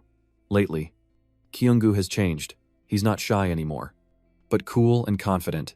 And since he comes from a prestigious sword family, all the girls in class are head over heels for him. Seeing the looming danger, and Kyung-gu suddenly gaining popularity, Hanoan felt uneasy, especially after he read another girl's love letter. But who knew? The usually smart Kyung-gu suddenly became clueless, mistaking the obvious love letter for a challenge. Hearing this, Hanoan was traumatized, unable to believe he could even think of that. Soon after, school ended, and despite Kyung-gu mistaking the love letter for a challenge, Hanoan was still worried that once he became popular, he wouldn't hang out with her anymore. However, he's still oblivious to her unease, and even wants to borrow the sword from earlier to have a little chat with the letter's sender. Hanoan is now extremely anxious. If Kyung-gu rejects the girl's confession, it'll be fine. But if he accepts, she might not be able to stay by his side. The thought drained her face, leaving her without the strength to go home. But then, deep in her calculations, considered another possibility. What if the letter really was a challenge? And if they brought back up for a gang fight, wouldn't her beloved Krat be in danger? After much deliberation, she decides to return to school to rescue Kyung-gu. Meanwhile, Kyung-gu waited for the letter's author to appear and challenge him. But after a long while, he used his new skill, Warning Net, to scan the area. Sure enough, he spotted 3 figures hiding behind the ventilation shaft, likely the ones who wrote the letter, and Hanoan lurking behind a door. But he'd deal with her later. He had more pressing business with the lurkers. Kyung-gu demands they show themselves, or he'll cut the water tank. Hearing this, they panic and rush out, begging him not to. It was then that Kyung-gu recognized them, the Guji Undong, Yu Zongdong, and Undong brothers. At first, he had no idea why they wanted to meet. Kyung-gu thought Seung-gu sent them to cause trouble, or they were here for revenge. But instead, they suddenly knelt and begged for his help. Kyung-gu was completely bewildered, not understanding what the hell was going on. So, these 3 wanted him to sponsor them because Seung-gu had abandoned them. It all started when they bullied him. Seung-gu contacted them less and less, until yesterday, when he suddenly announced he would no longer sponsor them, even preventing them from attending the Swordsmanship Academy. Kyung-gu now understands the situation. But according to what he knows, this isn't in the game at all. There's no scenario where the trio is mistreated and begs him. Anyway, this reaction is a bit much, so he guesses that Seung-gu might be taking out his anger on them for being utterly defeated at the main house. And here he thought the kid had learned something after getting his butt kicked. A leopard can't change its spots, can it? Meanwhile, the 3 stooges were kneeling, bowing, and begging Kyung-gu for forgiveness, hoping he'd charitably sponsor their hunter dreams. At this point, they've thrown all pride and decency to the wind, groveling like they're begging a rich man for support. But Kyung-gu doesn't understand why they wrote the letter asking him to come to the rooftop without signing their names. And the handwriting doesn't seem right either. Turns out, they were afraid Kyung-gu would ignore them if they signed their names. And the handwriting was thanks to the prettiest writer in class, since theirs was too awful to read. But they insisted that even without names, they'd left clues. Apparently, the gold, silver, and bronze heart stickers on the envelope were proof enough of their sincerity, and they hoped he would accept it. Witnessing this display of brotherly affection from the 3 stooges left Kyung-gu and Hanoan speechless, unsure of what to say or do, because he really didn't want to stray from the original story and cause some unsolvable butterfly effect. Plus, he'd had a falling out with them before and didn't want to interfere. But leaving things as they were with the three of them crying their eyes out. Didn't sit right with him either. Finally, after much begging and pleading, Kyung-gu decided to help them, on the condition that they follow his every command. Of course, Kyung-gu asked Eche to join, but she refused. Well, the more allies, the better. So he reluctantly accepted the trio and would ask Mr. Bo at home to arrange some slots for them at the academy. At the same time, he warned them that if this was Sung-gu's plot to spy on him, he wouldn't hold back against traitors. After a long series of promises and heart gestures, the trio finally left. At this point, Kyung-gu asked Hanoan to come out from behind the door, curious as to why she hadn't gone home and was here instead. Caught eavesdropping, she awkwardly explained that she was just preparing for the worst-case scenario, in case he encountered an enemy and she needed to help. Kyung-gu could see right through Hanoan's clumsy lies, but he was still grateful for her concern. Afterwards, they headed home together, bringing an end to a long day at school. That evening, Mr.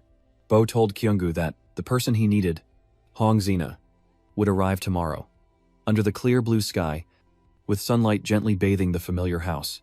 Hanoan cheerfully greeted Kyung-gu's mother. The polite greeting charmed Kyung-gu's mother, who chuckled at her cuteness and kindly asked if Hanoan was uncomfortable coming so early on the weekend.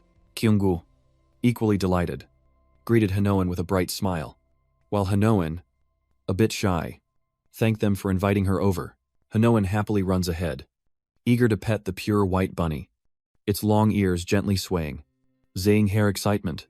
Kyung-gu thinks Hanoan won't be able to take her eyes off that cute butt today. Seeing Hanoan engrossed with the bunny, Kyung-gu suggests she should be more curious about who they're about to meet. Hanoan turns, eyes wide with surprise. Kyung-gu quietly reveals that their upcoming teacher is none other than the renowned mage, Hong Zina, piquing Hanoan's curiosity as she wonders if she's a celebrity. Kyung-gu explains that Hong Zina is an extraordinary mage, known as the Five-Colored Witch, whose elemental magic is quite special. Captivating Hanoan's attention, Kyung-gu elaborates on converting mana into natural elements, imbuing them with attributes to create magic, explaining that basic magic consists of 7 elements: light, darkness, water, fire, wind, earth, and lightning. Among them, light and darkness are special elements, while the other 5 are more common. As Kyung-gu speaks, 2 people react with opposing emotions. One person despaired, lamenting the wasted time spent learning to deal with other elements, while the other was elated, confidently stating that with talent, one could even learn other compatible attributes. However, one can usually only master a single compatible element in their lifetime. Then, Kyung-gu mentions the witch, Hongjana, who has mastered all 7 magical elements. According to him, Hongjana appears with a shining aura, but she has not yet resolved the conflict between light and darkness.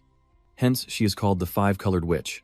Kyung-gu happily emphasizes that Hongjana is the only one who can master all 5 common elements. Hearing this, Hanoan couldn't hide her surprise and asked if that was really possible, admitting that Hongjana must be an incredibly amazing person. But then, Hanoan hesitated, her rabbit ears drooping, wondering if someone like Hongjana would accept her. Kyung-gu smiled, reassuring her that Hongjana would surely recognize her talent. Suddenly, a voice echoed through the room, and Hongjana appeared in a gust of wind, asking gently, "Why have you summoned me, child?"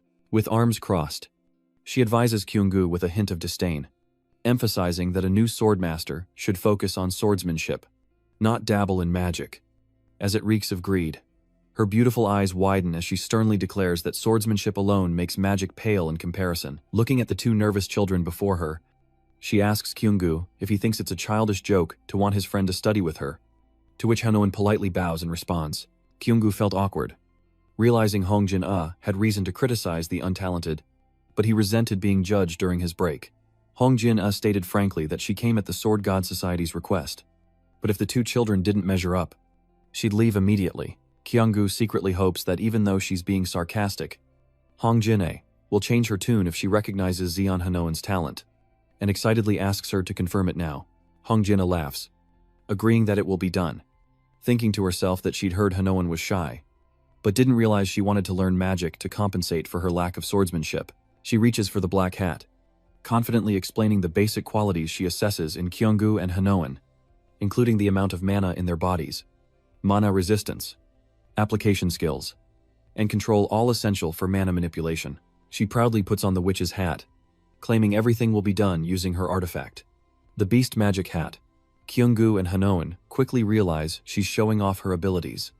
Even if the name is a bit lacking, she sniffs the hat, reaches inside, and as the two children watch with curiosity, she explains that using this artifact is simple. Once a hand is placed inside the activated hat, it will analyze the magic energy from the hand and create a creature suited to that person's magical power. She gently stirs her hand, and the inside of the hat glows with an eerie light. Even if the kids don't know how to control mana, the hat will automatically draw it from their bodies. She conjures a glowing orb, explaining that as they place their hands inside, the light will coalesce and create a creature best suited to their magical power.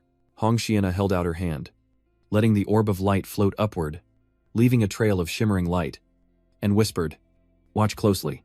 The powerful orb soared upwards, exploding like brilliant fireworks as the children watched the light in awe and wonder. As she raised her hand, an eagle made of light gently perched upon it. She explained that this creature represented her magical power, and the amount of mana in her body could be inferred from the size of the manifested being. Hong Xiana released the mystical creature, explaining to the excited children that the higher the embodiment ratio, the better they could grasp mana concentration, application skills, and efficiency. Finally, she split the hat and encouraged them to give it a try. "All right, white hair, you go first." Hanoan timidly pointed to herself, while Kyunggu watched her intently, secretly glad he'd decided to let Hanoan go first. Seeing Hanoan shyly put her hands into the hat, Kyunggu thought to himself that even though he couldn't see it clearly, it seemed like she had quite a bit of mana in her body. Hanoan held up a pure white orb before her, making Kyunggu wonder just how much mana a 1-2-year-old could possess. And if she was trying to summon a rabbit like him, suddenly, Hanoan's clear eyes widened, and the glowing orb shot forward, creating a gentle breeze that stirred her silky white hair, rising high before the three of them, as Hong Xiana shielded her eyes from the blinding light.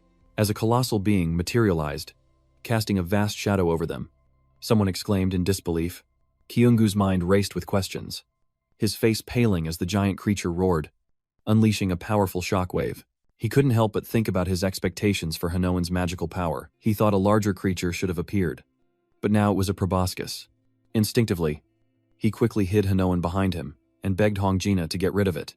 Hong Xiana reluctantly admits she can't, as mana creatures summoned by artifacts can only be dispelled by their summoner. The creature rampages, throwing things around, and Hong Xiana assures everyone that they have no other choice.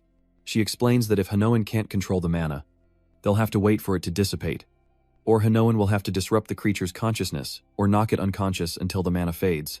An idea sparked in Kyunggu's mind, consciousness dispersal, and he softly called out to Hanoan, who, terrified, instinctively responded with a yes. Kyunggu quickly reached out, and in an instant, Hanoan was safely in his arms.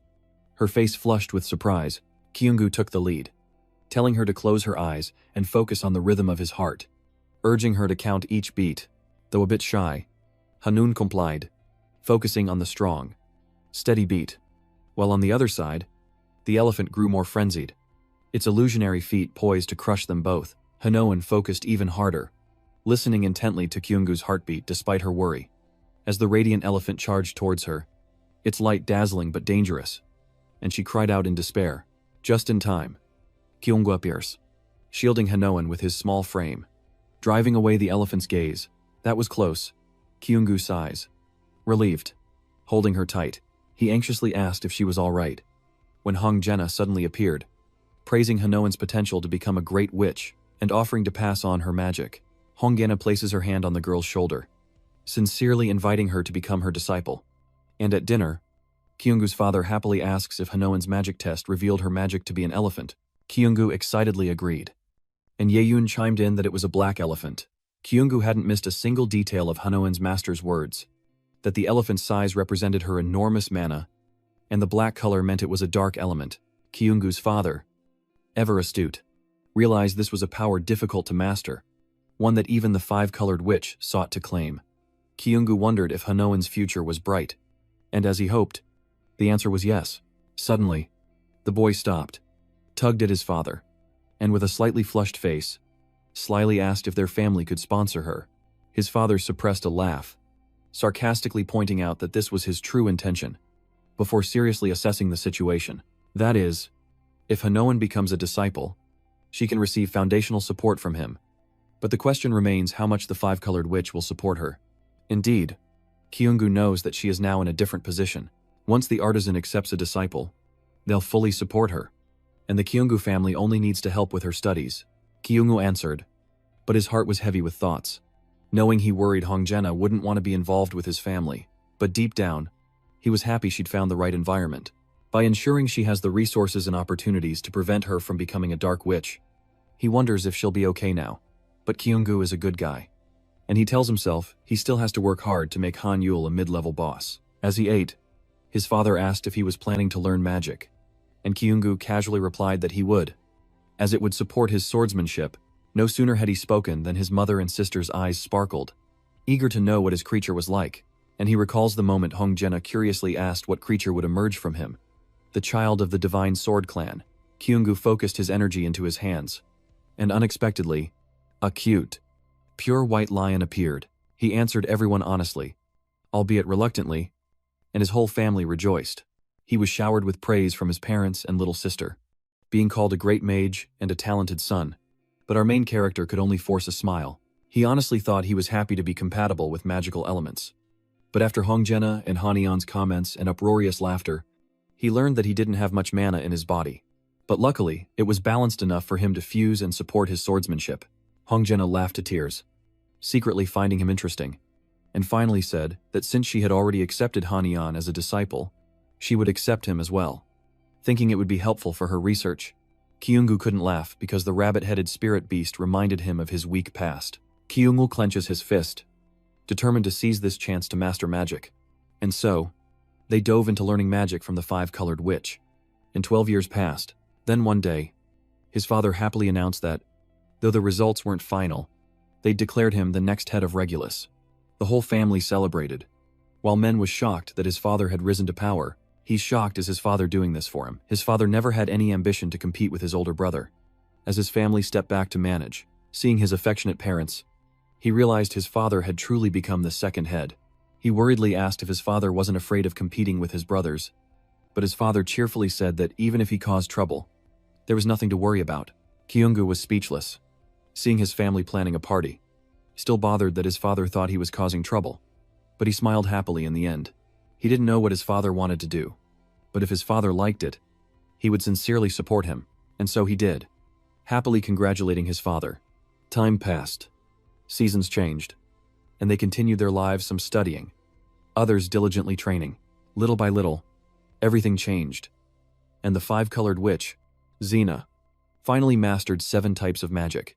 One day during practice, Han Yuan asked Kyungu why he was trying so hard. Kyungu stopped his wooden sword, honestly answering that he wanted to be stronger, but Han Yuan wondered if he wasn't strong enough already. Han Yuan seriously said that a reliable senior had called him one of the strongest of those under 16. The little girl from years ago had become a beautiful young woman. Kyungu was no different. The once weak boy was now hardened, his features sharper, and as he wiped away sweat, he declared his desire for more strength. More than anyone, he knew from his past life that his efforts were not enough, and so he had strived for the last 4 years, because according to his memories, the game's story will begin in 1 year, and with his current strength, Kyungu can handle the events in the city, but he knows that dying again would be the end, which is why he must become stronger. Stronger still, he's not satisfied with his current state. Han Yun is perplexed, wondering how strong he intends to become, and Kyungu jokingly says he wants the power to stop the world's destruction. Han Yun is annoyed, thinking he's joking, but Kyungu is serious. He wipes his brow, thinking about the strongest people he knows. He wants to become stronger than his grandfather, and Han Yun wonders if he's talking about the head of the Sword Clan, known as the Beast King. With both admiration and ambition, Kyungu declares he wants to surpass his grandfather. Han Yun admits his goal is admirable, aiming to be stronger than beings beyond this world. He knew it was difficult, but he was determined to speak, saying goals should be set high, and there's no rule saying it's impossible. Han Yun, whether before or after, even as she grows, their support for each other will always be there. And she blushed as she said she would always support him so he could become stronger than the Beast King. Kyungu gazed at her, a long, thoughtful look, before finally smiling and asking her to promise to always be by his side, no matter what. He knew he couldn't save the world alone or prevent countless disasters with his current skills. He needs Habyeon and his teammates. Other characters. And finally, Zeon Han-yoon once an antagonist. Now, he affirms, his most trusted ally. As he ponders this, Han-yoon cheerfully calls out to him, pointing into the distance. Kyungu's eyes lit up as he gazed at the bustling city ahead, thinking that he and Han-yoon had finally arrived at the academy. While Han-yoon marveled at the sight of such an artificial island, a sight Kyungu admitted he was seeing for the first time as well. He smiled, thinking about his 5 years of hard training, the stamina, the agility. His muscles had improved significantly, and while his magic hadn't increased much, it had improved. Kyungu also noticed the growth had slowed after surpassing those stats, but he was sure it would increase again with further training at the academy and progression through the story. The City Academy was an educational institution created to train and nurture outstanding hunters. Kang Han-byun is excited by the school scenery, and that's exactly what Kyungu wanted to see scenes from the game. He feels like a fan who successfully met their idol. Secretly thrilled, though a bit sad he won't see Kang Han-byun at the test since he's exempt, but he hopes to see him soon, as witnessing this scene is like a fan's dream come true. And then, he blushed, glancing at her beside him as Han-byun murmured about the beautiful scenery and deep blue water. Kyungu remembered Han-byun saying she wanted to test her skills, which is why he was so excited. She always held a special place in his heart. This was a story from long ago, when a naive Han-byun curiously asked if the academy had a view of the sea, and he asked why she wanted to know. Han-byun honestly said that she had never seen the sea before and really wanted to see it. She had once seen a beautiful picture of the sea, which is why she wanted to take a train and see the sea from it. He had secretly remembered that, and now happily asks if her dream has come true. Han-byun is both flustered and surprised that he still remembers Kyungu smiles, promising he'll never forget her dream, as Han-byun blushes in silence, while in the background, some extras are vomiting and complaining about taking a train when they could have flown. Han-byun and Kyungu were speechless, never imagining their travel sickness would be this bad. Just a few more minutes until they reach the academy. The loudspeaker drones on, wishing the candidates good luck, as Han-byun and Kyungu gape at the magnificent scene before them. But in the distance, unsteady footsteps approach. They look terrible, like they're about to meet their maker. The three young men collapsed at the gates of paradise, groaning in relief to finally be on solid ground. Han-byun noticed this from nearby, as the guide offered a spell to ease their motion sickness, showing concern for these masculine men. But Huyen-gu knew it was just pride, and provoked them further, saying that if they wanted to become hunters, they had to overcome motion sickness, causing the three young men to seethe with anger inside, while Han-byun and Huyen-gu paid no attention, focusing only on the flyer. The sky was clear that day, and Han-byun and Huyen-gu looked around for the Hoangha Academy, but it was so big they couldn't find it. They were lost, not found. So Han-byun decided that if they wanted to go to District 23, they should go that way.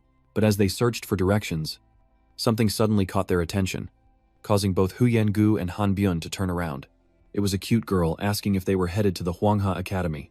It seems Huyen-gu isn't an introvert after all, especially when faced with someone so lovely, as he readily shares his desire to enter the Hoangha Academy, and asks if Yoonbi is also taking the exam, secretly thinking that meeting her here is a perfect 10.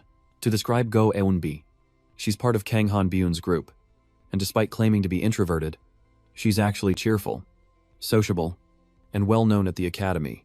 Ironically, Yoonbi denies being an extrovert because she doesn't have many friends, but too much friendliness makes people think Baisang is a deceiver, and with her ability to get along with anyone, Yoonbi could be Kang Han-byun's informant, a man often unaware of his surroundings. Huyen-gu feels this is the perfect time to get to know her, never one to hesitate. Yoonbi introduces herself and readily befriends him. A true lover of peace.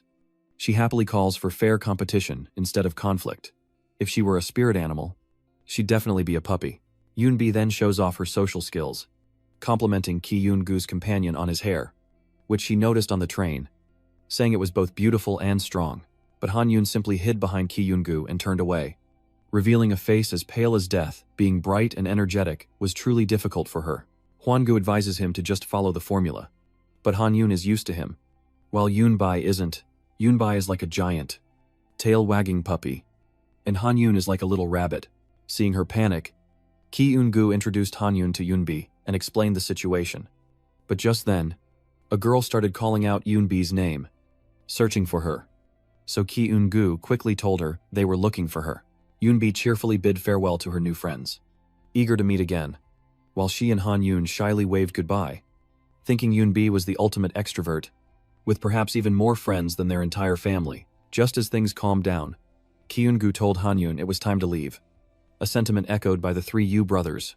On the A23 train, everyone chatted happily, except for Han Yun and Kyungu, who were comfortable in a crowd but not alone.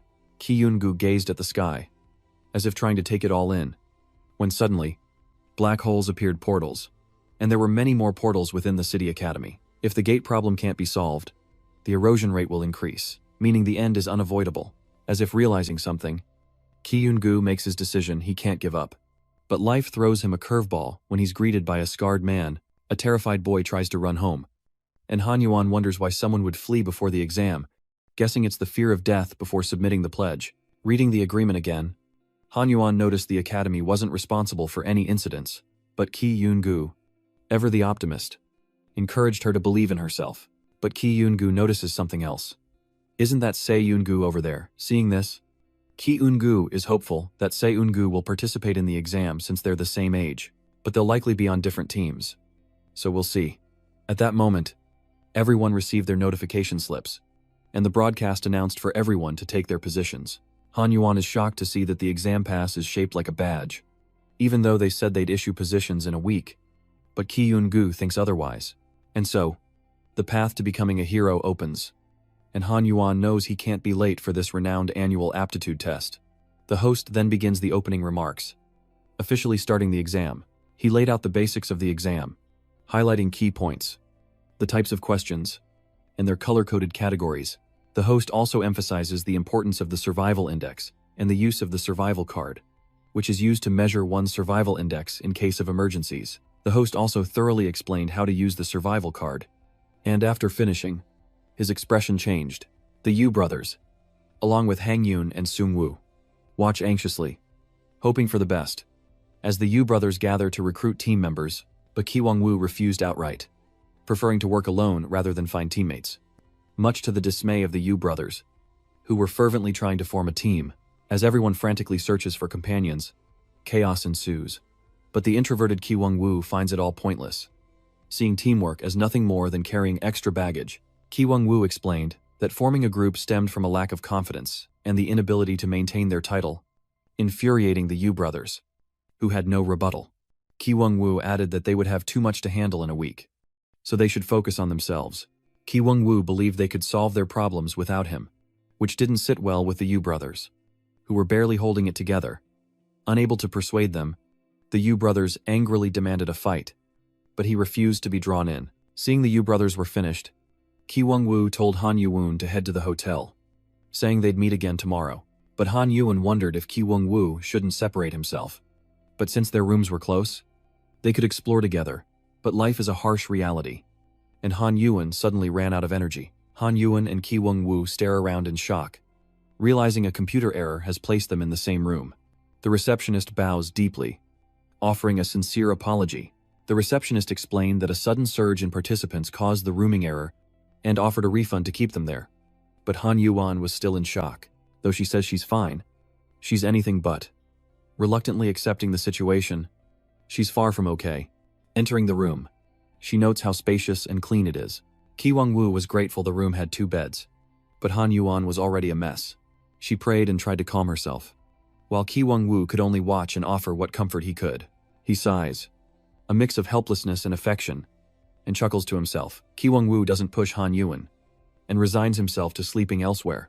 But the truth is, she doesn't hate him, making Ki Woo a little shy, and the atmosphere becomes more romantic than ever. But too embarrassed, she throws a pillow at his face and runs away, leaving him feeling helpless. But as Han Yuan leaves, Ki Woo reveals his true feelings, anxiously sitting on the bed, hoping she's okay. Suddenly, shards of glass float before him. He figures these are puzzle pieces, but the test can't be that easy. Upon closer inspection, he realizes it's a jigsaw puzzle. Gradually, he found a way to solve the problem, using his abilities to piece it back together, until finally, it formed a perfect diamond. So, the problem is solved. His contestant's notebook displays his score and turns white. Just then, Han Yun, fresh from her shower, asked Ki Woo if he'd solved the exam question. With everything settled, He decided to wash off the dust and take a bath, but it was no dream. Suddenly, his foot caught, and he stumbled forward, about to fall on Han Yun. But this position was too suggestive, making her blush like a tomato, and she instinctively punched him square in the face.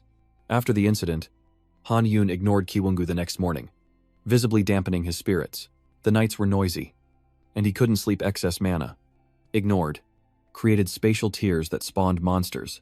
The concentration of those with significant mana amplifies the release of excess mana, causing more spatial tears to appear, and that's why the nights are so noisy, preventing him from sleeping soundly. As Kiwongu ate, he noticed Han Yun's expression, making the rice taste like rubber. Seeing the situation, Kiwongu suggested they work separately, causing Han Yun to spring up in shock. Despite his reluctance, Kiwongu explained the benefits of working separately, but this only made Han Yun feel more dejected. Thinking he was backing out of their date, seeing her say that, he figured she was less angry and chuckled, acting normal. As night falls, Kiwongu sits before the screen, analyzing the data displayed. He asks Han Yun if she has a pen, ready to break it down. This is a type of test that requires the solver to use various tools. Once he deciphers it, he realizes it's a code. Having cracked the code to reveal the location, Han Yun and Kiwongu decide to split up for efficiency, quickly finding the place indicated by the keyword. Recalling the hint, it seemed complex, but not for Kiwongu. A fan of Braveheart, a notice appeared, welcoming him to the Hall of Fame, which he guessed was the first place to go. Looking around, he deduces that the clues, mentioning diamonds, must refer to the founder of this place. When suddenly, Kiwongu notices something and stops dead in his tracks. The founder's colossal statue looms before him, and following the subtle clues, Kiwongu discovers a diamond shape nearby, revealing a mana artifact. And just like that, he passed the test. Now that Kiwongu has deciphered 2 tests, he eagerly anticipates the next ones. And so, Kiwongu surfed through the trials like a wave, solving them as fast as he could breathe, a surprising ease that excited both him and Han Yul. But as more people appeared, Han Yul's expression changed as he sensed more spirit orbs appearing. Gradually, he understood that the student evaluation exam didn't just assess problem-solving skills, but also required a complete entry ticket. The relentless pursuit made it clear a complete ticket could only be obtained by taking it from someone else, making self-preservation the top priority. Receiving Kiwongu's signal, Han Yul quickly darts into a dead-end alley. Reaching the end of the line, they pause to catch their breath, but find no one around. One of the pursuers orders the group to search the area thoroughly, but Kiwongu, brimming with confidence, wondered who these guys were even looking for. Gripping his sword, his confidence soared, ready to show them who's boss. Seeing he was alone, they were confident their numbers would win. But life is full of surprises, and a purple magic appears. Han Yul, waiting above, ambushes them, and one by one, they cower in fear. Kiwongu, riding the momentum, threatens them, asking if they really think their numbers matter against such power. A power that leaves the others shaken and terrified. Without delay, Kiwongu unleashes his magic to eliminate the bait. When all is said and done, Kiwongu tells Han Yul to quickly retrieve the exam tokens. But they resist. But those who live by theft must be prepared to be exploited in turn. Kiwongu smiles, telling them to accept their punishment. And with that, the drawing tests were launched into the sky, only for Kiwongu to tear them all apart with his sword, leaving the onlookers bewildered as their tests vanished before their eyes. With the air of a victor, Kiwongu began teaching a lesson in morality to those who dared try to steal his drawing test. Han Yul shivers, realizing Kiwongu is truly a demon. With that, Kiwongu and Han Yul pass the test and head to the next location. After a full day's walk, this exam, funded by Capital, is held in a vast place with many different locations. Han Yul was worried they might get lost, but thankfully, the locations were clearly marked. After a while, they arrived at the retreat center, apparently their destination. Confidently entering, Kiwongu was surprised to see so many people gathered there. With her social anxiety kicking in, Han Yul instinctively hides behind Kiwongu, as unfriendly eyes glare at them both. Kiwongu stands protectively in front of Han Yul, hoping to boost her spirits with a little provocation. But no matter what, being stared at like this is unsettling. For the sake of the keeper ticket, she'll have to endure it, because all their keeper corpses have turned black, meaning they've solved 30 questions. Suddenly, the whispers shifted back to Han Yul, making her uneasy. The harsh words cut deep, amplifying her fear and making her long to escape. She pushed Kiwongu forward, feeling embarrassed, but he saw no shame in it, in fact. She might even become more famous. But the gossip shifts from Hanyul to Kiwongu, who is initially displeased. But the praise is somewhat acceptable.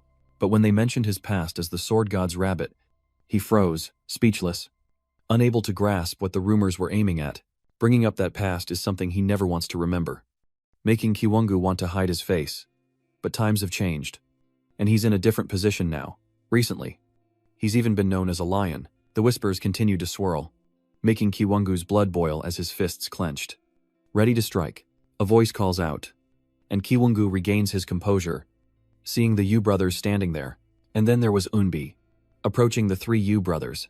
He exchanged pleasantries with her, so Kiwongu does remember her. She confirms that they're both quite popular, partly because Kiwongu's aura is so bright. And with two such people, Kiwongu is curious who the other one is. Unbi then friendly pointed to one side of the room, whispering what she'd overheard in the crowd, a person in black with tanned skin. He doesn't seem very friendly, but apparently he's from the upright Yang family. And according to Unbi, he's had his eye on Kiwongu for a while now, but Kiwongu had no idea who he was. Surprising Unbi, who thought Kiwongu knew everything. It seems it was all just rumors. That young man is Iyang Harang, from the upright Yang family. Seeing Kiwongu watching him, Harang boldly approaches. Kiwongu wonders why, but Harang closes in, staring him down. He was a bit speechless, especially since this guy was asking about his identity in such an unfriendly tone. Harang's brow furrowed as he scrutinized him, but suddenly, his expression shifted, and he offered a friendly smile. Seeing that, Kiwongu admits it's pretty cool and hopes to make a new friend, as they both agree to a friendly competition. But thinking about their sparring, it felt like a chase, with Harang aiming for Kiwongu as a target for growth, constantly striving to reach him. Seeing this wasn't bad, Kiwongu accepted the boy before him, but the atmosphere is short-lived, as an announcement declares that anyone entering the exam room will be disqualified, and a group of students and supervisors enter with the most intimidating attitude. The proctor ordered the materials brought in, and a cart was wheeled inside, as each student association lifted their stone, feeling its weight in their hands, leaving Kiwongu curious about the stone before him. Seeing this, two students holding stones turned to look, their faces full of anger. They glared at the newcomers before them, causing one of them to burst out laughing. Seeing this, the supervisor turned away, shocking the student into stunned silence, before mercilessly eliminating him for his predictable tactics. The student council quickly arrives to find the young man foaming at the mouth on the floor, in a rather awkward position, leaving Kiwongu hesitant. But the person he was worried about had just sent him 3 messages. He guessed that on the other end, his sister was probably making strict evaluations, and perhaps many more would be eliminated next. The supervisor announced the engine's activation and ordered everyone to step back. And Kiwongu realized the cubes the seniors brought out were actually a machine. Now glowing, they transform rapidly upon activation, startling Hanyul and Kiwongu. As the cubes become solid stone walls, the supervisor announced that these doors must be opened by the examinees themselves. Success means passage. Failure means élimination. Meanwhile, the student assistants prepared the cubes, and this test could be repeated multiple times. And now, the test begins. Meanwhile, every move of each participant is displayed on the screen, and the audience marvels at the sudden surge in successful attempts. Inside the testing room, everyone struggles to push open the doors, as elimination announcements echo relentlessly. The reality of the situation is disheartening, but the student data analysis offers a glimmer of hope that more will pass. Suddenly, a scream that could wake the dead echoed through the arena as Harang unleashed his power, obliterating everything in its path. Everyone is astonished by this immense power. Truly the descendants of the Yang family. Harang passes the test. But one question remains. Why did he only open 4 gates with such power? But to open the 5th gate requires immense power, and opening 4 is already impressive. Yet, besides Harang, others from prestigious families have opened 5 gates. As expected, the children from prestigious families have great potential. Unbi seems happy to have passed and looks at everyone. These children truly have a lot of potential. But suddenly, the observer notices something as Hanyul steps forward, eager to test her own strength. Her hand on the door, a colossal power awakens, leaving everyone stunned by its sheer density. And just like that, Hanyul easily opened the door, leaving the gatekeeper stunned, barely able to announce her passing. wondering how she did it so easily. They wondered what family she came from to open it so easily. As the mysterious figures gathered, they realized she was Professor Hong's disciple. So, Han Yul is the disciple of the seven-colored sorcerer, but Professor Hong just smiles kindly, saying it seems he has a connection with all his disciples thanks to Han Yul. But after passing through, Han Yul shyly hid behind Kyungu to look at the stats, worried she'd be scolded for not practicing hard enough if she couldn't open the door. Not to mention, Na 84 was considered very strong among mages. Kyungu playfully teases her about her shyness, only making Han Yul even more bashful. Before confidently approaching the door himself, from afar, it looked tiny. But up close, it's massive. Without hesitation, he places his hand on the door, power at the ready, and just like that, Kyungu easily opened the first door. Then the second, as everyone watched. Then the third, all eyes were on him, and with each subsequent door, Kyungu had to exert more and more strength. If the fourth door was already difficult, what would the fifth door be like? Standing before the fifth door, Kyungu felt an urge to avoid it. When an urgent announcement ordered the candidates to withdraw their mana or risk an explosion, but the situation was rapidly deteriorating, throwing Kyungu into a panic. Suddenly, a thought emerges. He needs to listen to himself and overcome his fear. With newfound power, Kyungu finally opens the fifth gate, unsure of what's happening. Everyone is thrown into confusion. The fifth door was unresponsive, but now it's open. They need to check if it's been damaged. Among the mysterious figures, Professor Hong silently pondered something. The door wasn't broken at all. It was just that Kyungu had used Han Yuan's magic to amplify his own, deliberately putting himself in danger to unlock his limits. At his age, Professor Hong had never seen anything like it. Everyone in the exam room was in disbelief, as Kyungu tried to assure them that he was fine, but Han Yuan scolded him for his recklessness. While in the distance, Harang eagerly called out his name, impressed by how Han Yuan and Kyungu solved the test, seeing her rush towards him like a royal concubine to her emperor. Kyungu was a little scared. Still, Harang enthusiastically invited him to eat together, and so, Kyungu and Han Yuan passed the exam. And the next test, the road to Mount Anji, began with an announcement. Everyone was focused on the goal, running as fast as they could, while the announcement continued to echo, ensuring the examinees understood the rules. Every contestant, including those from the great clans, gave it their all to complete the test perfectly, which was divided into levels with time limits measured in minutes. Now, let's hope the examinees complete this with joy. But before long, a scream erupts as a log hurtles towards them. Han Yuan feels like he's about to die, startling Kyungu, who has been observing the test and deducing the fastest solution. Looking at the waterfall ahead, it seems to hold the answer to this trial. Suddenly, Kyungu glances down and notices something. It's an iron sign with an arrow, like a trap. Seeing this, he understands the problem and smiles like Miss Nan. He's figured out how to pass this test. Time is running out, and everyone is worried with only 10 minutes left until the 4-hour mark. Meanwhile, the prestigious mages were already making smooth progress, impressing the proctors with their exceptional skills. Suddenly, a loud cry echoed through the mountains as someone fell into a trap. While Han Yun and Kyungu struggled just as much, they clung on, timing their moment perfectly. And Kyungu signaled to Han Yun that now was the time to strike. She unleashed her power, and with only 4 hours to spare, they finally made it through, collapsing on the ground, utterly spent, as if they'd already met their maker. Reflecting on the earlier test, he needed to sense danger to activate his evasion instinct, and some of the traps forced them to follow a set path, making the test take longer for Han Yun and Kyungu. And to make matters worse, Kyungu was sent flying into the air at one point, yet they still managed to pass with flying colors. With everything finally done, he returned to his favorite cafe.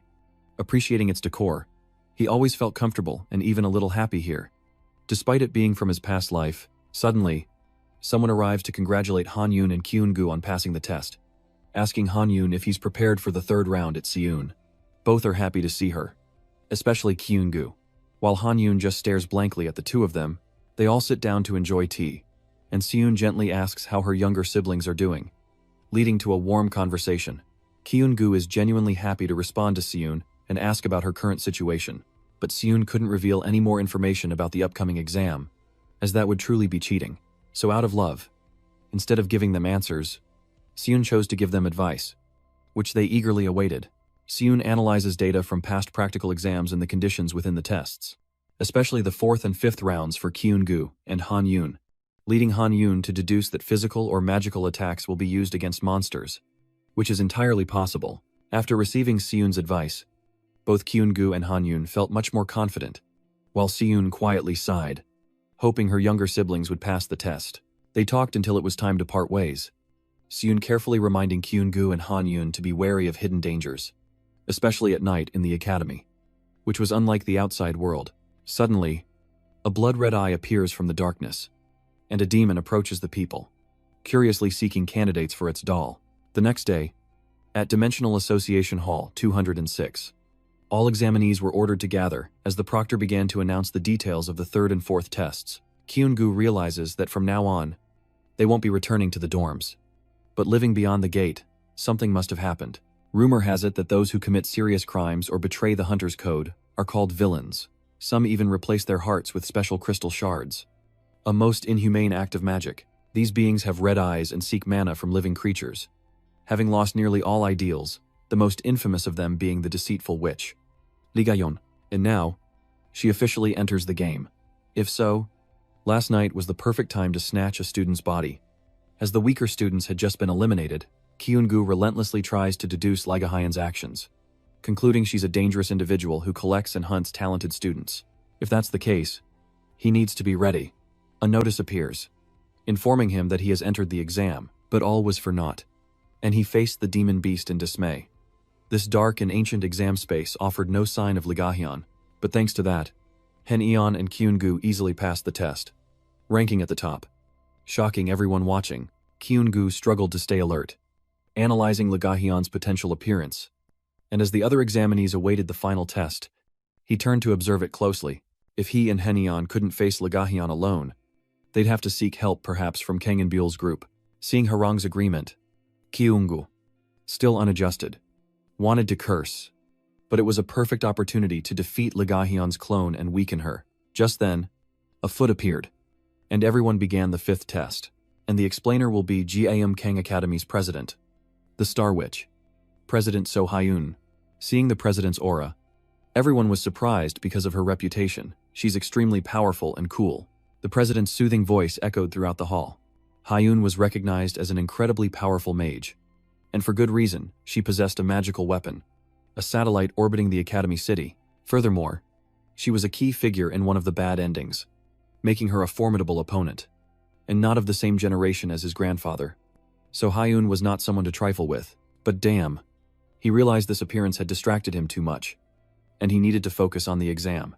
By the time Kyun-gu regained his focus, Hyun had begun explaining the test.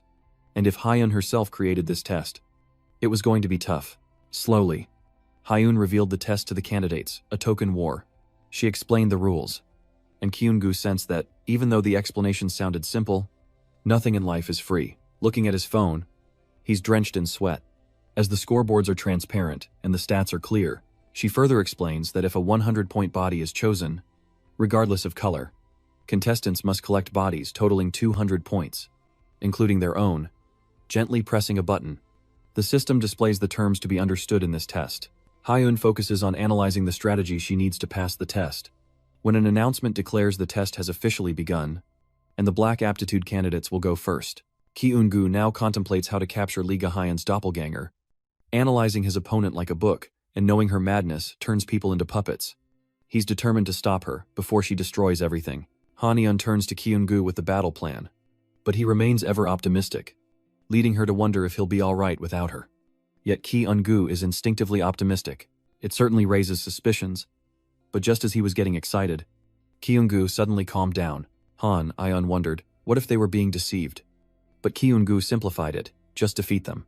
A notice then appeared, informing them they'd entered the Golden Gate, a space of pure azure. Kyun-gu eyed the sign, a bit skeptical of the gate's investment, and decided to return to the island's center to find the other contestants.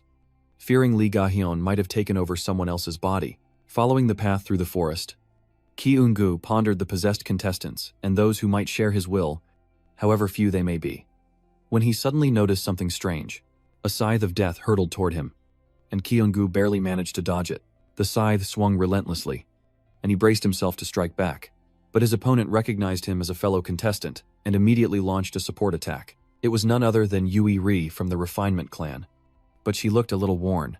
Recalling the past, he first met Yui Ri during the 4th exam. She had approached Kyung-gu at an event, wanting to get close, and he easily won her over by being talkative. But it's surprising she still calls him by that nickname, and it's dangerous to let her attack so suddenly. Instead of move by move, perhaps it was fate that Kyung-gu would meet Yui Ri both that day and today. A coincidence, but not really. Yui Ri must think they're destined for each other. Hearing this, Kyung-gu could barely manage a strained smile as he steered the conversation toward finding a place to hide.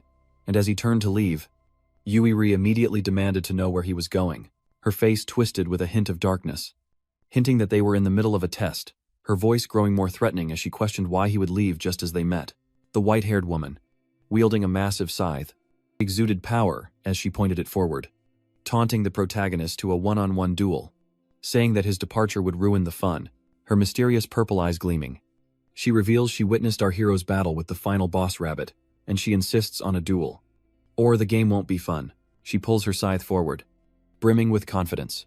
Certain of her victory, Kyung-gu steps back, gripping his sword tightly. A fight is inevitable, and he's equally confident he'll defeat her and claim the 200 points. Elsewhere in the competition, someone clutches a pile of points, surrounded by a sing-song voice, but it's less mermaid, more horror movie. With her spoils in hand, the brown-haired girl turns and walks away. Feeling like this competition is too easy, since no one can beat her, people lay scattered on the ground, defeated by the brown-haired girl, who may look small and cute, but is definitely not to be trifled with. To her, these kids just aren't up to par, merely small fry to collect points from. But there are a few targets who are acceptable. First, the child from the Yi family. All talk and no game. Next is a child from the Cha family, a pretty girl with striking jade green eyes. It turns out, inside the brown-haired child is an old woman with white hair and a terrifying smile. Ah, he's eyeing those two kids, planning to turn them into puppets. Now, back to the main character's fight with the white-haired woman. White hair unleashes a flurry of attacks, relentlessly slashing forward as our hero desperately dodges. Her massive scythe swings wildly if Kyung-gu doesn't react quickly. He'll be sliced sashimi. To white hair, dodging like that is no different than running away. But Kyung-gu has calculated everything. He's just fighting according to his own tactics. The scythe whistles past, costing Kyung-gu a few strands of hair. One wrong move, and he'll be visiting the underworld. The white-haired woman's scythe techniques are truly refined. Kyung-gu is exhausted from dodging, and decides to end the battle while she's thrown her scythe and is unarmed. But the white-haired woman gives a dangerous smile, revealing she has more skills to show. With that, her white hair transformed into a pair of muscular arms, each fist capable of ending a life. The white-haired woman declared she would end the battle and claim victory. The hair hands lash out at Kyung-gu, forcing him to retaliate, leaving him no room to dodge. But Kyung-gu is no ordinary opponent. He raises his sword with a smirk, and it's clear this is no ordinary blade. The lion's paw is unleashed, severing the white-haired woman's locks and disabling her hair-formed hands. She realizes Kyung-gu is one of the sword gods of the Du family, a title of immense prestige. With his abilities, that last move was no problem at all. The white-haired woman immediately gets serious, and the battle intensifies. Clutching her scythe, she warns Kyung-gu not to celebrate too soon, as she's no longer holding back, while Kyung-gu, brandishing her exam badge, confidently declares their battle is over. So, he used the haircut as an opportunity to snatch her badge. It's only now that she realizes her badge was stolen. Now she understands why Kyung-gu went to such lengths to cut her hair. Though the battle is theoretically over, Kyung-gu worries that the white-haired girl will get angry and try to fight him for her badge. As if reading his mind, the white-haired girl says she has no intention of fighting. She's not a child who would throw a tantrum to get her badge back, and she readily admits defeat, surprising Kyung-gu with how easy it all was.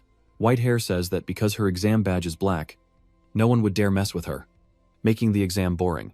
Kyung-gu can't believe her reasoning. After exchanging pleasantries, White hair bid Kyung-gu farewell and wished him luck, hoping to see him again at the academy, adding that fighting him would be no fun. Kyung-gu stammered a reply and bid her farewell, wondering if he had enough points to pass, when a voice announced that with a total score of 200, he had reached the minimum score just 1 hour after entering. Kyung-gu wondered how Hanyun was doing and if she was all right. Meanwhile, Han Yun gently advised her opponent to stay still to avoid further injury. Suggesting she conserve her strength, the red-haired girl lay in a heap on the ground, covered in wounds. Still unable to believe her defeat, it was Min Aaron of the Min family, and Han Yun was now healing her. But she still couldn't accept the outcome of their battle. Aaron, confident in her surprise attack, believed victory was assured. Attributing her loss to Han Yun being the disciple of the seven-colored witch, Han Ayan chuckled, saying M only countered because Kyunggu told her to be wary. Someone as gentle as Han Yun would never attack anyone. Since Aaron had so many badges, Han Yun asked for just one, saying she deserved a little something for her efforts. Irene begged Han Yun not to take her badge, but Han Yun, always one to follow the rules, gently refused and wished her a speedy recovery. Watching Han Yun walk away, Irene was left in despair. Aaron, who always yearned to be at the top, broke down in tears at her failure. And so, the first day of the 5th round came to an end. The next morning, the sky was clear, the dew glistened, and Kyunggu stretched and yawned after waking up. Just then, the system announced at 9 a.m. that all badges would be displayed within a 500-meter radius. Looking at the map, Kyunggu decided he needed to move to a crowded place, smashing the street to find Lee Gai-eun's house number. He felt the map was only good for showing badge locations, since everyone else would be gathering at the same spots to hide their badges anyway, but with no other options. Kyunggu opened it and decided to just go.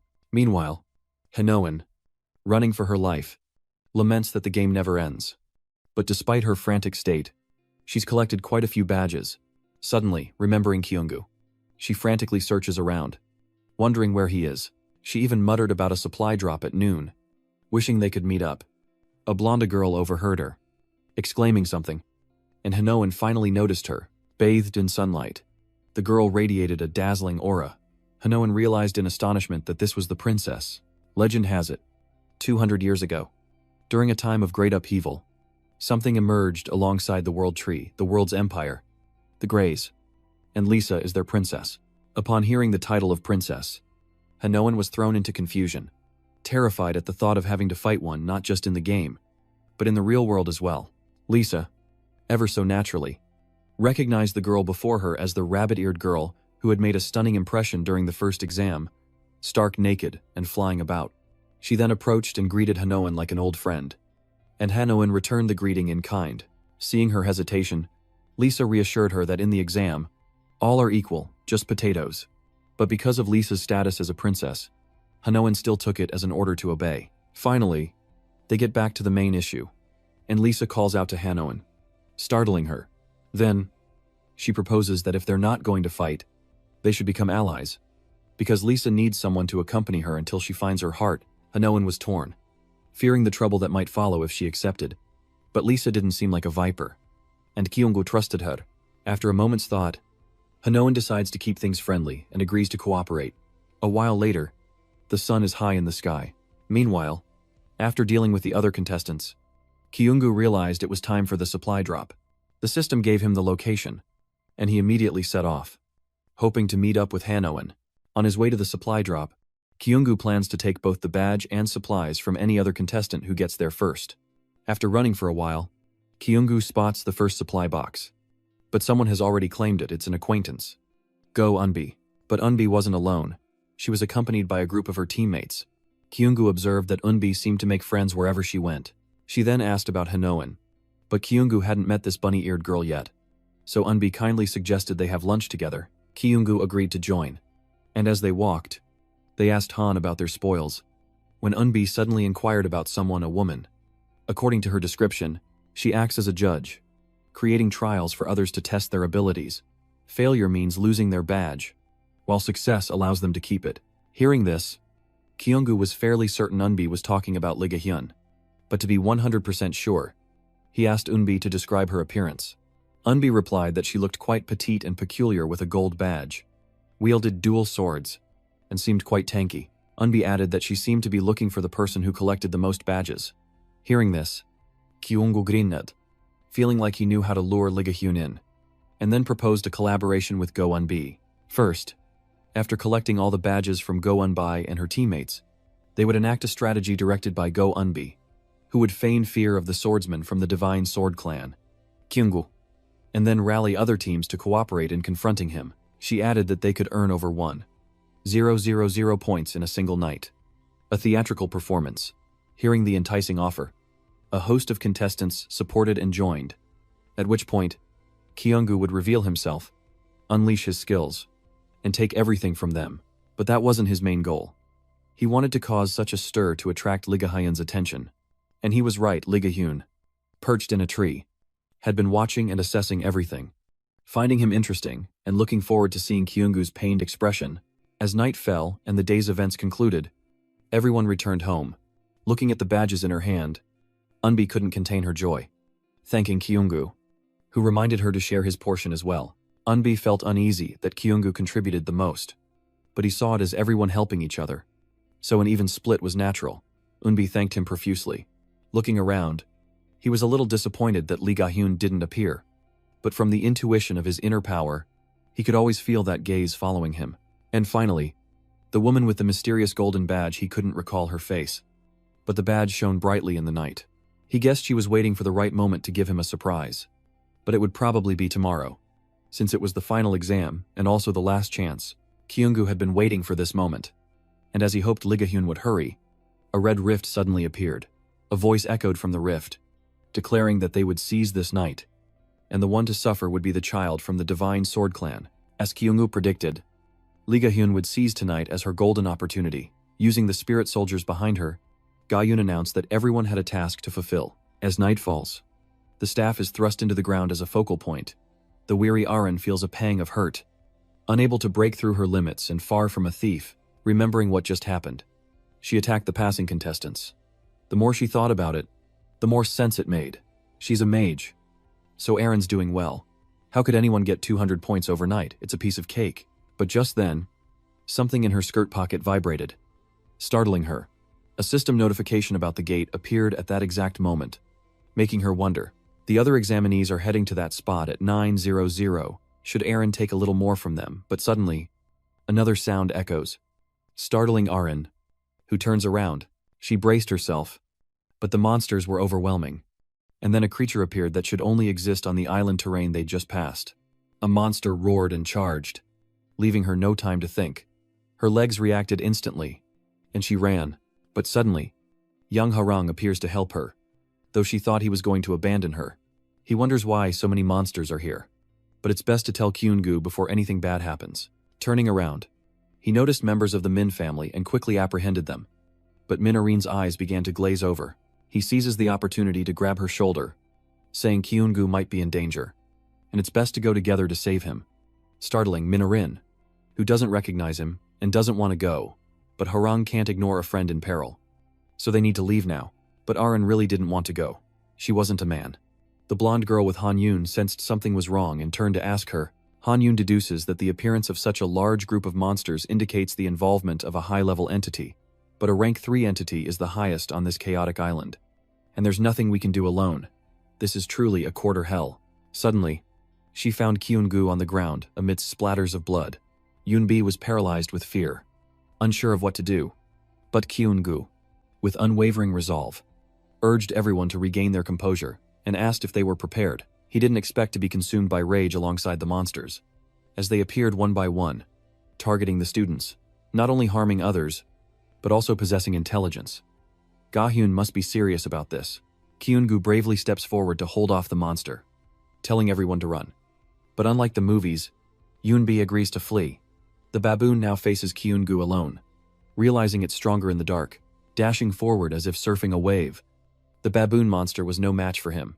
As he swiftly moved behind it, sword ready to strike, Kyunggu brandishes his sword, slicing the baboon in two with textbook precision. The monster's surprised shriek echoing in the night, blow after blow. The Azure Lightning sword style is unleashed, and Kyunggu effortlessly defeats the monster.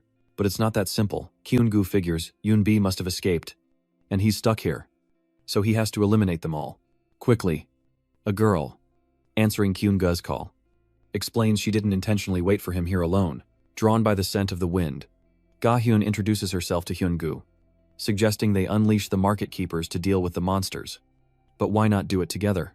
Seeing this, Ga-hyun was intrigued, thinking he was indeed an interesting guy. Kyun-gu didn't mind making a new friend, but he wondered if her intentions were good. Ga-hyun wondered how Kyun-gu knew her true identity. Her expression quickly turning menacing, Ga-hyun had clearly hidden everything so well. At that moment, the system board appeared, analyzing Ga-hyun's parameters. Of course, he knew from the board, but he'd never tell. So if he's curious, he can come to him instead of just judging.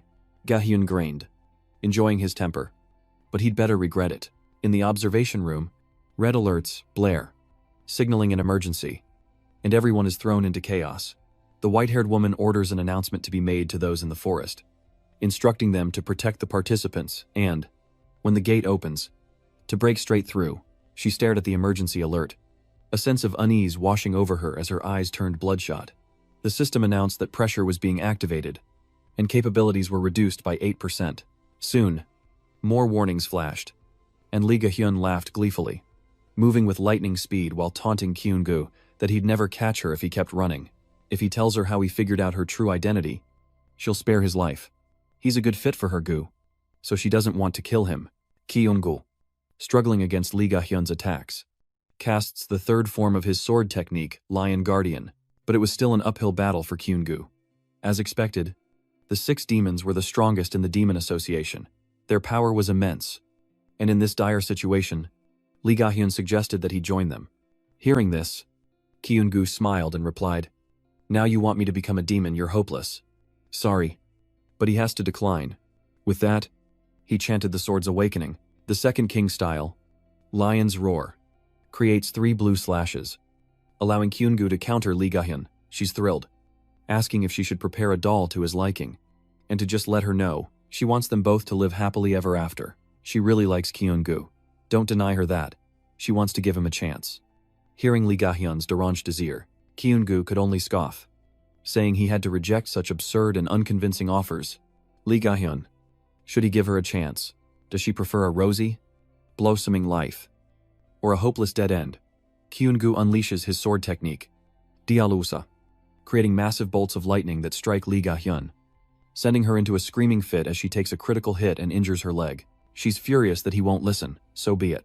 You'll learn your lesson the hard way. So eager to die, she'll grant his wish, sending her remaining legs straight towards Kyun-gu, who has plans of his own. Lee Ga-hyun stands firm despite the direct hit of the electric current. It won't be easy. But Kyun-gu must act. He boldly declares to his captor that he has no reason to obey her and refuses to be her puppet. He follows up with Beast King Sword Style number 5. Lion Crush, determined to overwhelm her and win this deadly battle. He unleashes a furious barrage of attacks, employing the Beast King Sword Style's first form, Lion's Rending Touch, each strike fluid, yet powerful and decisive. Lee Ga-hyun can't help but praise his family's swordsmanship, admitting it's not bad at all. This carrot and stick approach is interesting. Though, your family is a nuisance. I didn't have time to react.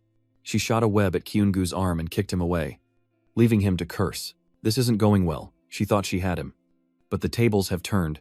Lee Ga-hyun now has the upper hand, declaring that Kyun-gu will become her puppet. This could be his last chance. She'll let him do as he pleases.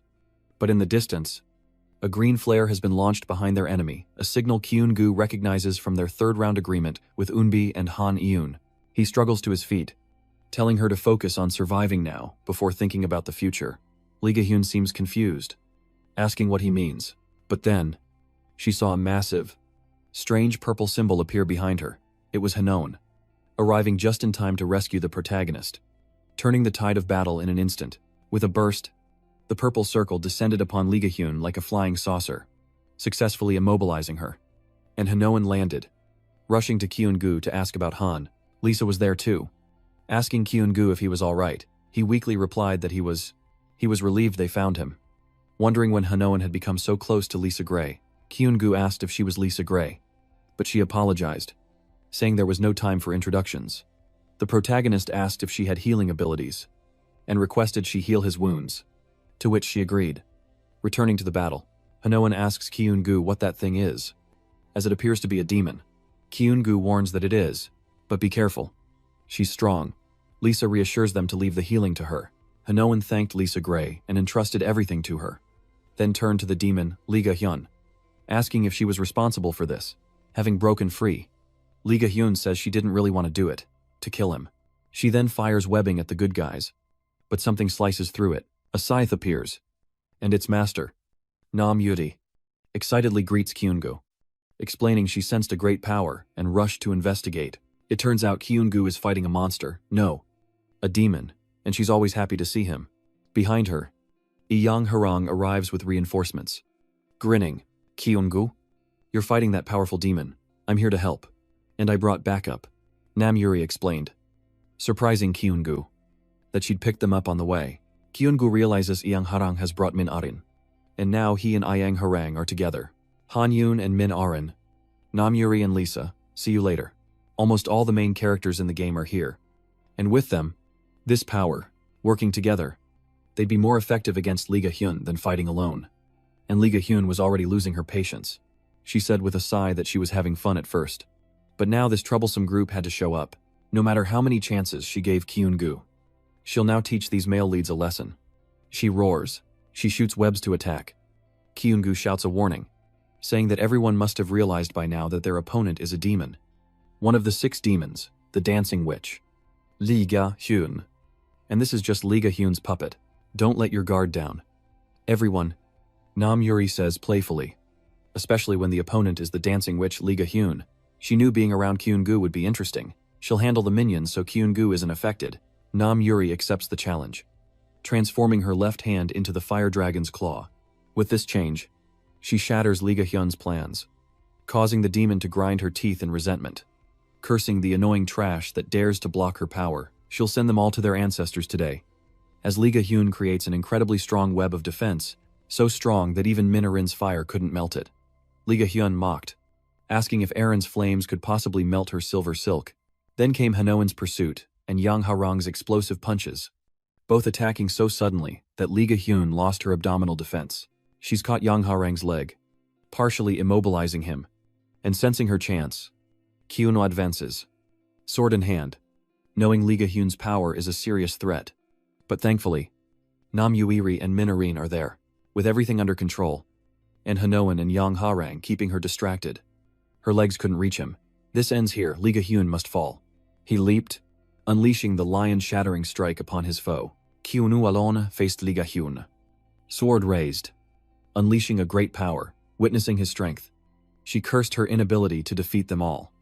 And though sweat poured down her face, Lee Ga-hyun still boasted that he couldn't escape safely because her soul was connected to her main body. If she dies, this body's memories will be sent back to the main body. So Lee Ga-hyun threatens him, saying he'll become the target of the Demon Society if she dies. But Kyunu's face doesn't change. Instead, he smirks triumphantly. He'd never regret it. And it would only make finding her easier. Killing her was inevitable. Seeing that words were useless, Lee Ga-hyun could only glare at him. With a hand outstretched, white threads emerged and coiled around. Suddenly, something hurtled toward her with blinding speed and a brilliant blue light. Before she could react, Lee Ga-hyun was struck by a sharp arrow of immense power, piercing her wrist. She was utterly shocked, not knowing where it came from. It turns out Yoonbi was behind this, her face resolute as she aimed her arrow.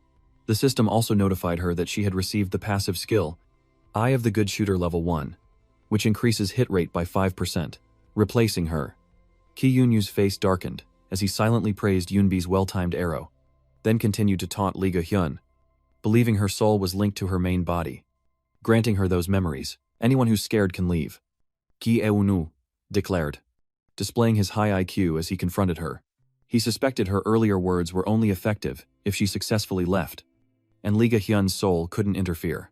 If he kills Lee Ga-hyun here, the main body won't even know. It seems she underestimated him. Hearing this, her face turns even uglier, annoyed that he knows so much. Suddenly, the system alerted him that his physique had exceeded its limits, and his speed increased by 1. With unwavering eyes, Ki Yunyu advised Lee Ga-hyun to give up before it was too late. His skills surge, mana increases by 1, skills level up, and instinct control reaches 5 out of 6, emanating immense power. Ki Eunu de Claris, Lee Ga-hyun's demise. He gripped his celestial sword and unleashed the azure destruction stream slash towards her, cleaving a path before Lee Ga-hyun and erupting in a cloud of dust. In the end, only his power remained. Lee Ga-hyun was likely gone for good. Witnessing this, everyone breathed a sigh of relief. and Harong praised Yunbi's skills as top-notch, but Yunbi humbly denies it, saying she couldn't have done it without everyone's support. And Harong thanks Min of the family for stepping in. Hearing this, Erin is annoyed that he calls her that since she has her own name, while Hanoan watches the group with a mix of helplessness and amusement, smiling sincerely, ignoring the bickering. She tells Kyunyu that he did well, but Hanoan seems to have noticed something and looks puzzled. Kyunyu is staring in one direction, and when questioned, it dismisses it, making her suspicious. Gazing at the withered black corpse, the two girls continued to discuss the absence of a soul stone within. Its whereabouts remained a mystery, and Lisa shared their confusion, sensing the absence of demonic energy in the vicinity. Meanwhile, Arin stands beside Kyuna, dismissively waving her hand, calling Lee Ga-hyun a coward for fleeing before death. Kyunyu remains silent, displeased by Lee Ga-hyun's ability to escape, even in a game. Then, a bright smile spreads across his face, knowing that no matter how far Lee Ga-hyun runs, she must return to the portal to connect with her main body. Knowing this, he informs everyone to assist him, as he will now pursue Lee Ga-hyun. Meanwhile, she's desperately fleeing in the form of a rabbit. Lee Ga-hyun resenting having to run in such an unglamorous body, without the rabbit's soul. She can't be complete, and will lose her soul stone. Lee Ga-hyun, though bitter, was forced to accept this imperfect, ugly form to escape, and soon approached the gate just as Kyunyu predicted. She needed to pass through to send information and care for her main soul. She regrets focusing on Kyunyu. Lee Ga-hyun is now determined to leave quickly and prepare to deal with him. Suddenly, the figure of a dark-haired girl appears under the space-time gate, seriously asking if this rabbit is Lee Ga-hyun. The girl floats up and knocks away Lee Ga-hyun's rabbit form, who is furious to see the spirit envoy of her father's family. Suddenly, Lee Ga-hyun looks surprised in one direction. It was Kyunyu, now appearing with a sword in hand, looking quite impressive.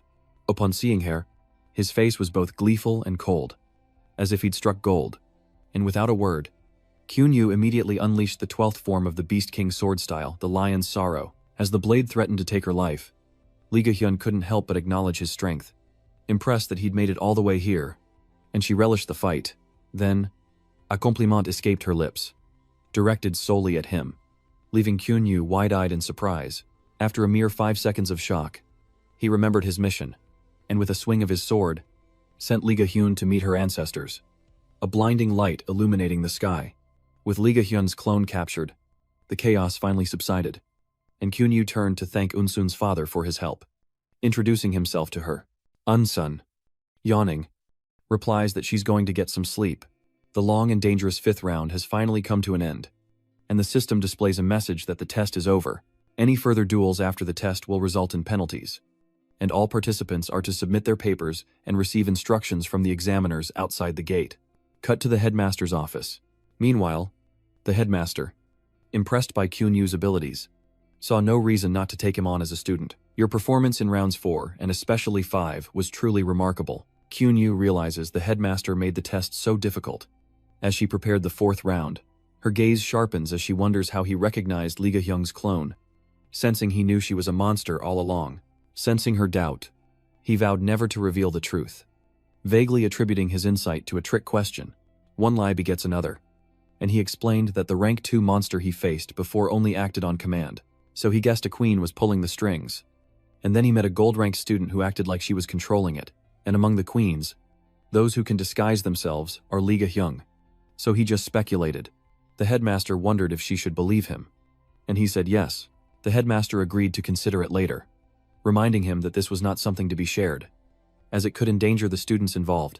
However, as a reward for eliminating the fiend and protecting the other students, all participants in this battle will receive adequate compensation, and the principal then reveals a shimmering, rainbow-colored gem, continuing to explain that Lee Ga-hyun's soulstone will be given to him, but for safety, the headmaster will hold on to it for now, assuring him he'll receive something of equal value. Seeing the stone, Kyunyu's face falls, already knowing he won't get the soul stone. He then wondered if the reward could be in the form of an upgrade item like the June character or a currency exchange. As soon as he asked, the headmaster just smiled and asked what kind of swordsman he was. Kyunyu accepts, and the headmaster presents him with a ring bearing a blue gem, wishing him continued success, the Ring of Purity, imbued with the power of the light mage Sohyun, capable of purifying impurities in the wearer's energy and enhancing its efficiency. Its effect when energy is below 80 The ring increases it by 4 and reduces energy consumption by 20% for all equipped skills of level 8 or lower. The test concludes. And after a feast, Kyun-yu and the others return home. Hanoan, standing behind him, wondered what he was smiling about. He simply clenched his fist, revealing the ring, and explained that he was happy to have received this from the headmaster. It would enhance his energy efficiency, replacing the soul stone. Seeing this, Hanoan happily followed suit, praising and congratulating him. After passing through the gate of space where the children were born, he bid everyone farewell and returned home.